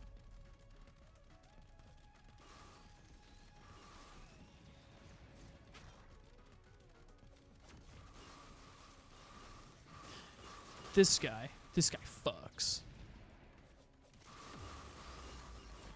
That's how I introduced my friend Cole to new people. I'm like, dude, this guy Cole, this guy fucks. He's this like just kind of tall, skinny, quiet kid who absolutely does not fuck. He could if he wanted to, but he doesn't. And I just introduce him to everyone that I meet. It's like, oh yeah, this is Cole. This guy fucks. Oh yeah. Oh, that's what I like to hear.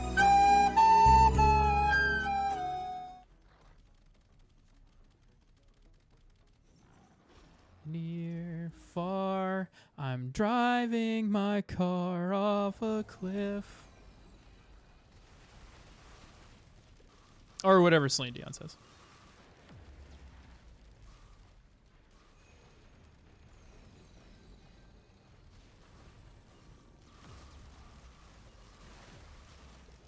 Yeah, I have 11 Schmeeglies. Don't worry, you'll get more. Where is the beacon?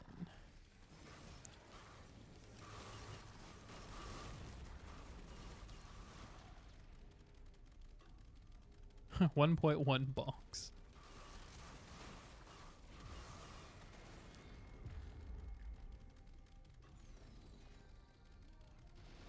Yeah, I had noticed that other streamers used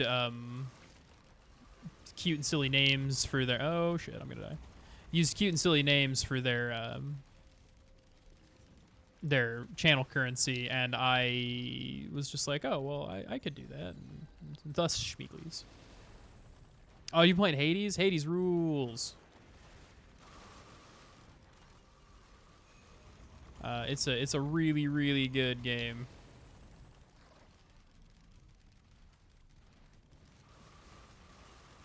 Oh, Dan, you would like it. You liked oh,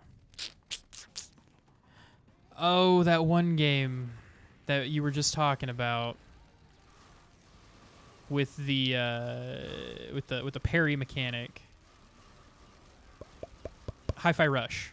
It's like Hi-Fi Rush. And very good. It is hard, yeah.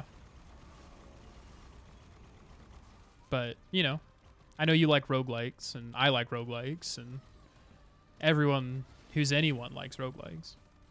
And it's exceptional. Like, the controls are really tight. And just in general, it's just a lot of fun to play. The voice acting is really good. The art style is just top tier. And I highly recommend it.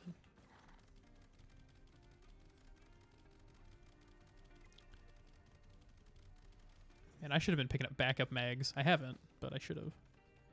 You gotten pretty far? That's cool. I saw a speed run the other day where a dude beat Hades in like a ridiculously short amount of time. He beat it in like 25 minutes or some shit. And I was like, because, you know, not to toot my own horn, but I'm pretty good at it. You know, I got those fast twitch reflexes that you really need to play Hades. And I'm absolutely flabbergasted. Like, how? And like just watching him zip through this game, and it was like a first time save file too. Like, so he didn't have any of the like the upgrades and stuff that you can unlock.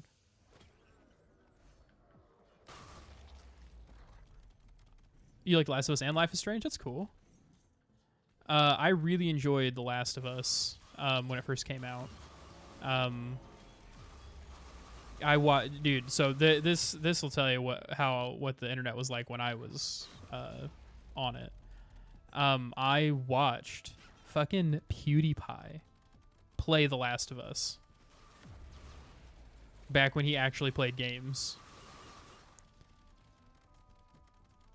I haven't played Life is Strange, but I have played The Last of Us. I really enjoy it. It's a fun game. I'm not big on games that don't have gameplay. Like like Telltale games, I'm not into. I just something about them I just don't like. I don't mind games that have a good story, but games that don't have gameplay, like Life is Strange, or at least the games that don't have gameplay in the way that I like it, where there's like action input and that sort of thing, I'm not super into. But you know, I'm glad that you do. I fully respect your choices.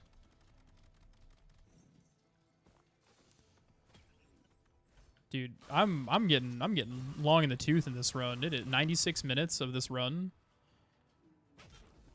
I've almost died a couple times. I actually did die at one point, but I had a Dio.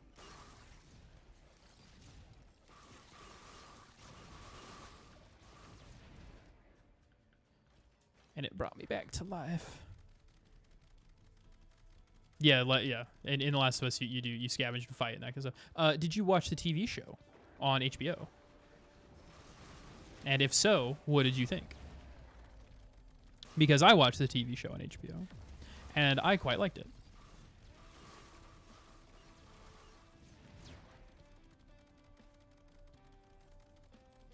I really like Pedro Pascal, so I thought he was an excellent choice, an excellent cast.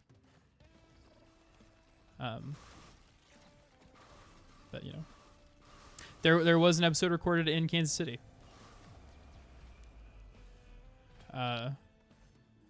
It was just not down the street, but just over yonder. I remember people being like, "What's going on in the downtown?" And like, "Oh, they're filming The Last of Us," and people were like, "They're filming movies in Kansas City, or they're filming TV shows in Kansas City?" Okay. It was a little different than the game, but it's still, I liked it. I thought the production value was really good. Oh, Gunfire's on sale? I really like Gunfire. As long as they fixed it, anyway. How much is it on sale right now?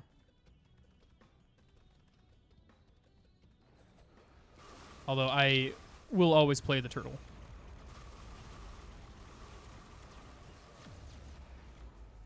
Oh, 13's not bad. Maybe I'll grab it. Give it a little shotty shot.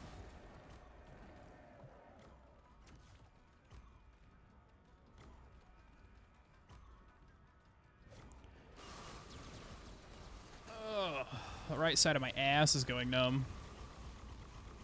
Here, hold up. I'm gonna grab a drink real quick out of this fridge right behind me. Maybe let my dog out.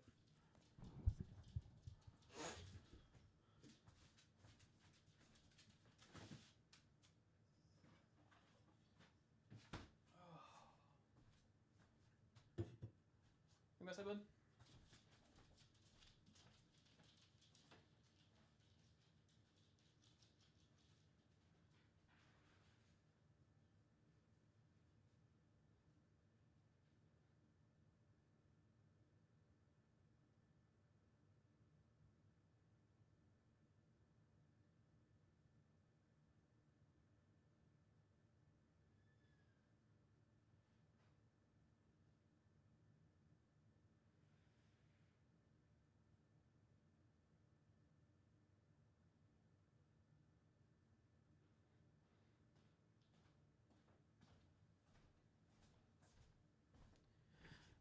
Oh, I forgot to put on my Be Right Back screen.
I return.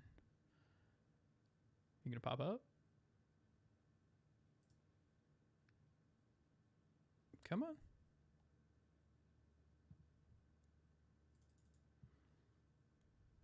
Oh, why are you like this?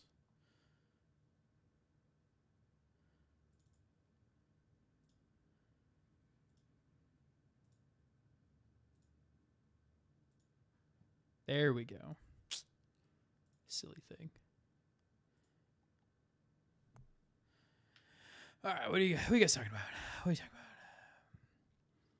Zelda, play with your nephew, Breath of the Wild, hell yes. It's an excellent game.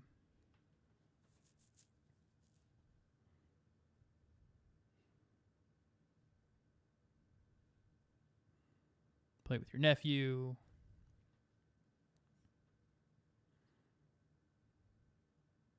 I went as even as I could in Breath of the Wild on my health and stamina. Also, in like 10 minutes, somebody remind me to let my dog back inside. Because it's very cold out. But he went out and peed, and my tiny dog also went out and peed, and then I was like, okay, come back inside, and they were like, no, I'm gonna wander around in the cold, and I was like, okay, all right, sure. Oh, okay, this is a blue portal. Nice. I'm gonna go pick up some more shaped glass.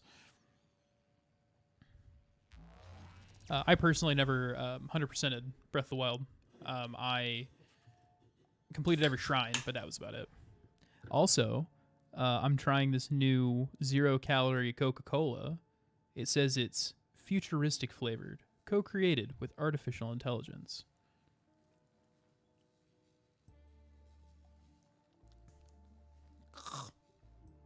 Oh my god, that's horrible.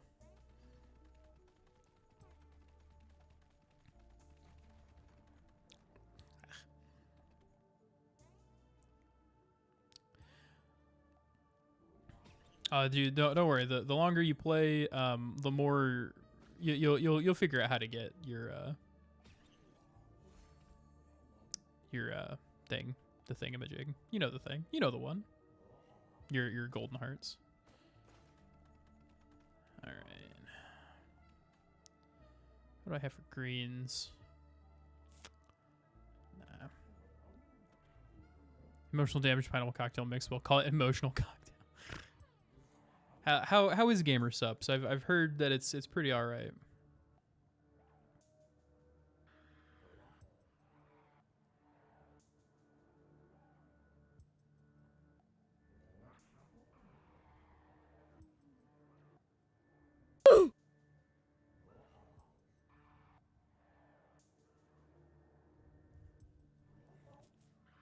Oof. All right. Let's see if I can kill the newt. I'm gonna do. Ooh, not quite. Oh wait, I residually killed the newt. Hell yeah. Never drinking at full strength. Is it like an energy drink? Do I do void fields? Oh, it's stage 13 void fields. Fuck it, we're doing it. I'm gonna die, but I'm gonna try.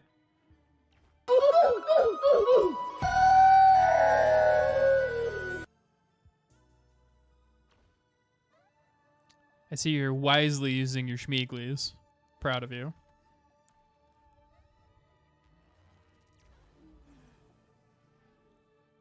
Ugh. Futuristic flavored. It's not great.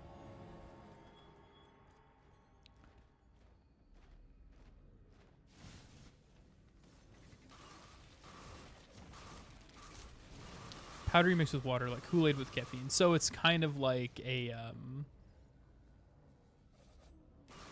what is that called? It's kind of like a pre-workout sort of thing.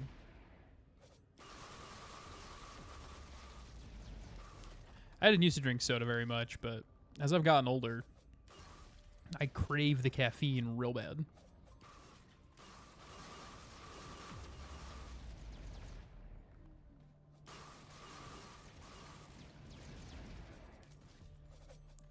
Also, not to brag, but I'm an absolute mad lad for going in on stage 13 to the void fields. So be proud of me. Go you for horrendous Mountain Dew addiction? Hell yeah. I don't. Let's see, where's the next one? I don't judge people for the amount of soda they drink or the whether or not they drink soda at all or anything like that, because you know everybody has to cope differently, right? And I know I have to cope. Dude, junk food though, is it really that bad for you? The answer is yes, but it's so delicious I can't stop eating it. Excuse me. I've been really into Subway lately. I normally, what I would get is a foot-long chicken teriyaki with sweet onion sauce and you know, lettuce, tomato, jalapenos, or banana peppers interchangeably, and cucumber. You know, it was real good. And then just recently, I switched from the sweet onion sauce to the Baja Chipotle sauce, which is fairly new. And oh my god, it's so good. If you get a chance, you should try it. It's so good. It does slap, absolutely. Getting off the dew helped me lose weight in the summer. That's such a badass way to say that. Getting off the dew. Got off the dew. Oh shit, oh shit, oh shit. I'm gonna die, I'm gonna die, I'm gonna die, I'm gonna die.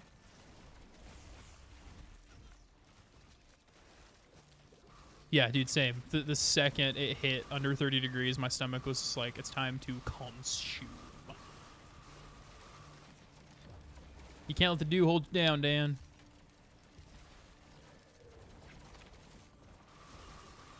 Gotta do, people like gotta do the do. I'm like, nah, dude, I gotta don't the do.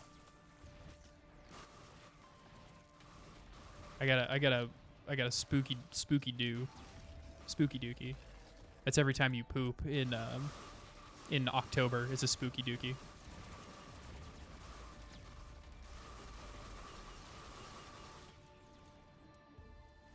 Alright, give me you. Take my bustling fungus. Oh. Right, here we go. Ooh, shit, oh shit, oh shit, oh shit, oh shit. Oh man, that Tougher Times is a real bit. That Tougher Times and the Opal are a real bitch. What are you? Sure, I'll take one of these.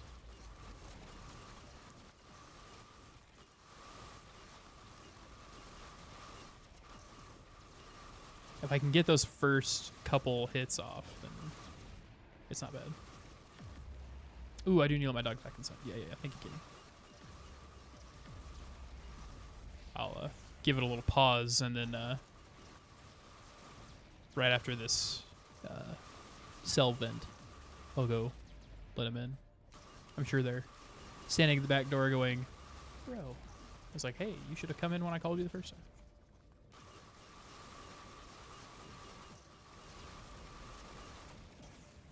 Okay, I'm gonna go let him in. I'll be right back. I'm not gonna go to my be back soon screen.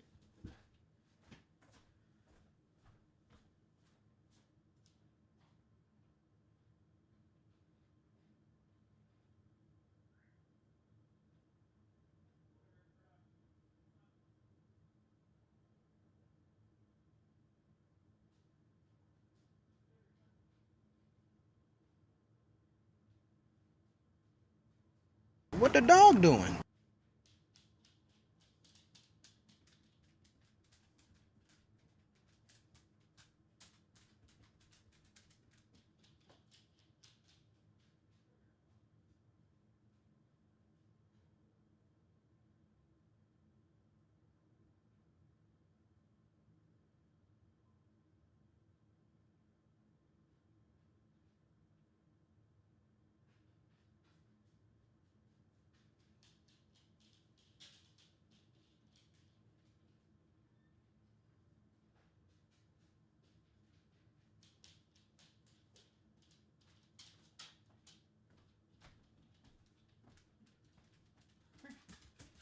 Come here. Oh, it's the boy. Oh, it's the boy.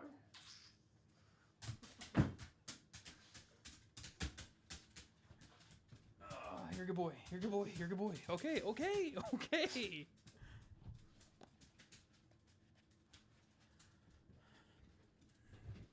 Dear Lord. He's going banana sandwiches.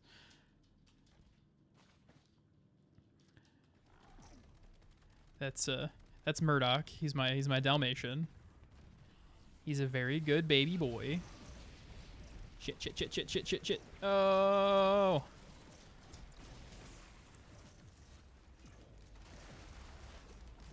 Oh my god, I don't think I'm gonna be able to complete this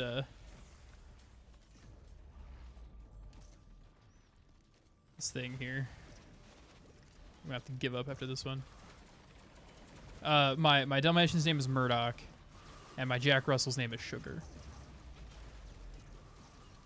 And she is a crotchety 17-year-old lady.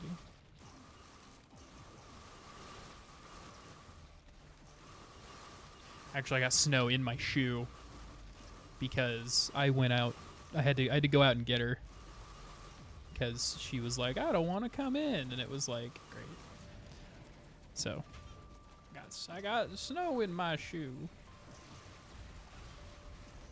No, fuck. Oh, fuck. Oh, I bobbed when I should have weaved. Oh.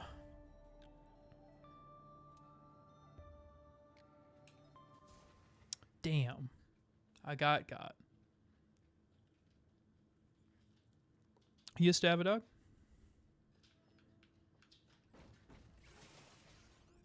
All right. Well, let's go for another one. We'll do multi here.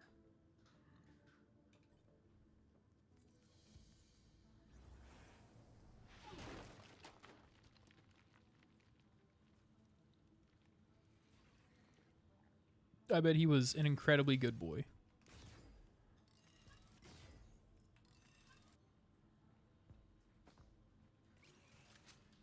I had a dog a couple years ago. He was just the best dog ever. His name is Bayorn. Little sweet baby boy. And poor little guy had seizures. And I spent lots of money to make him comfortable. And he only lived for about 5 years because of how bad his seizures were. But he lived for about 4 years longer than I said he was going to.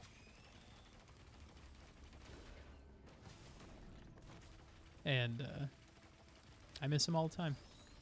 It's hard losing pets. Because, you know, they're there all the time and you're there with them all the time. And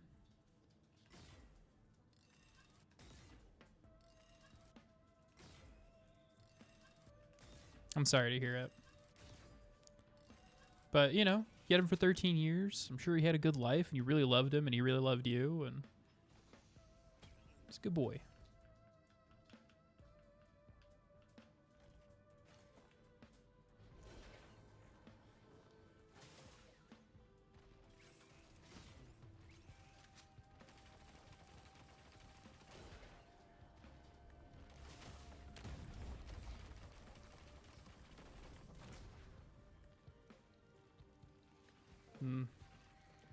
Sorry to hear it, but, you know, I'm glad that you got to have the years that you did with him. What was his name?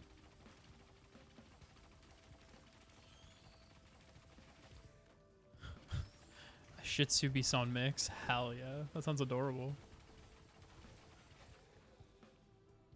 Aw.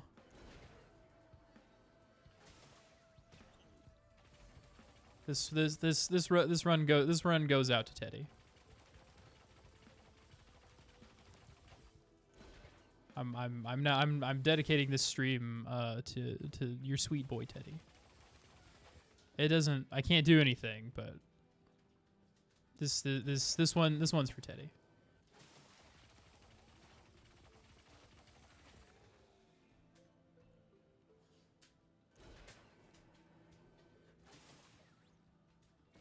Got Murdoch walking around and sniffing. Oh, okay, so I can start with shaped glass this time. Okay.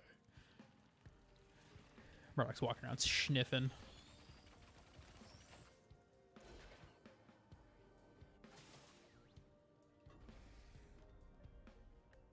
I'm enjoying talking to you too, Kenny. What the dog doing? What the dog doing?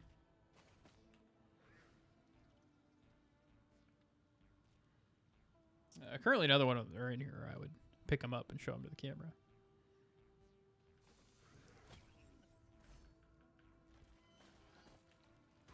But they gotta go be somewhere else right now doing their thing, whatever the dog are doing.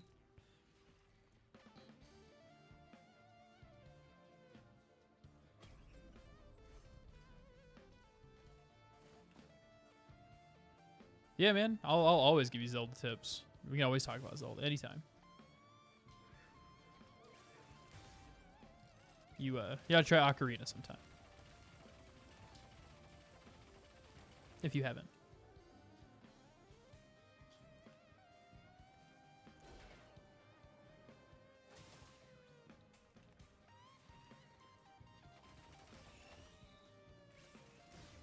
New Zelda player, and I'm happy you got in the gaming community. Yeah, dude, and we're happy to have you.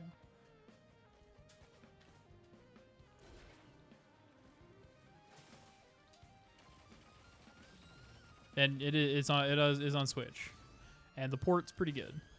I know a lot of people complained about it because it was like it doesn't have the shitty visuals, and it's like, yeah, but it looks better. So.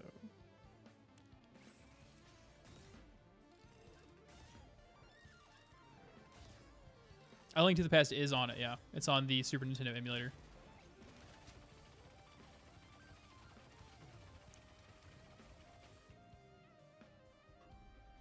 A Link to the Past is an excellent Zelda game. I highly recommend playing it.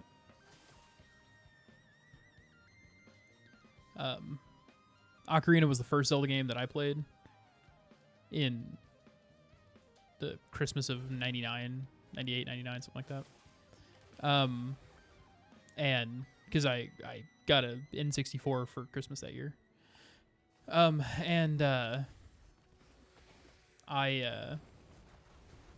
shit, I didn't mean to pick it back in back.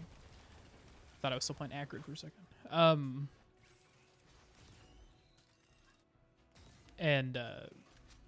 I didn't get to play A Link to the Past until I was like 10 or 11 because I got it on the Game Boy Advance because they released it on the Game Boy Advance again, and it was just a lot of fun. My favorite Zelda game? Oh, Wind Waker. Wind Waker all the way. I actually just recently streamed Wind Waker. Took me about 3 streams, but I beat it in 3 streams because I am a super Wizard Amadeus at Wind Waker.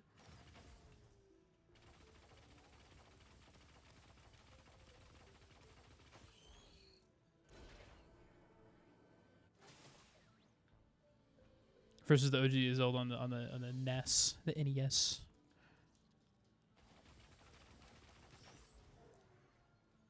I mean that came out what, like the year after you were born? Because you were born in 85, right?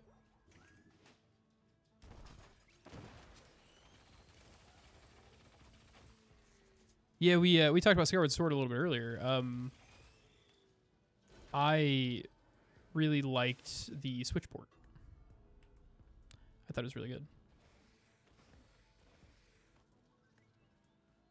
Have you played Zelda 2, The Adventure of Link?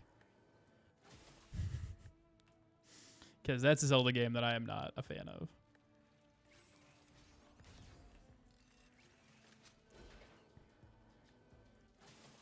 Because it's like a top-down, and then it, when you're actually in the like the combat game world sort of thing, it's side-scrolling.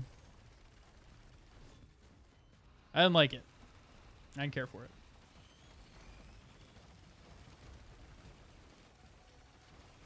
We're gonna talk about Zelda 2. Dude, there are some people that love Zelda 2. I'm not one of them, but there are some people that love it.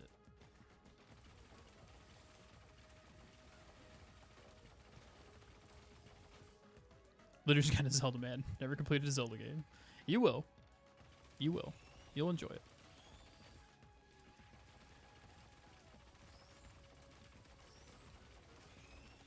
I managed to convince one of my other followers to play Twilight Princess. he popped into the chat yesterday, and we discussed it. And he was like, "Oh, this is really cool. Like, you know, I never really gave it a chance." And I was like, "Yeah, you should try the Dolphin emulator." And he popped in this morning and said that he had started playing it and was up to the Fire Temple, and he really liked it. And I was like, "Dude, fuck yes." You should play Tears of the Kingdom. It's real good. I liked it. I don't know why I'm still drinking this, other than it's cold. And it's not exactly refreshing, but it whets my whistle.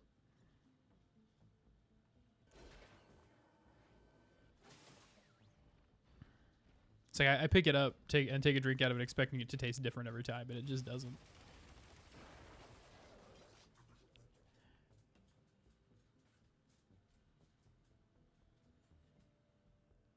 Make it Dolphin instead of RetroArch. I personally prefer Dolphin. Just because I like the interface better, and I don't know, it just kind of runs my ROMs a little better. But I'm sure that there are some people that swear by RetroArch, so I think it really just comes down to personal preference. No, Dolphin is not hard to set up at all. They've got like a walkthrough tutorial thing on their website, and I am being killed.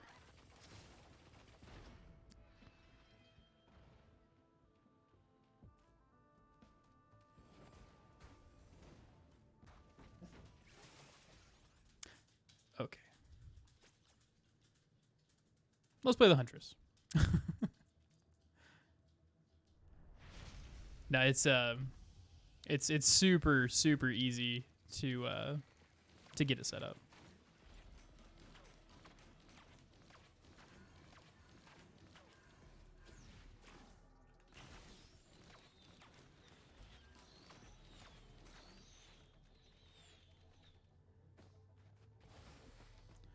And totally worth it.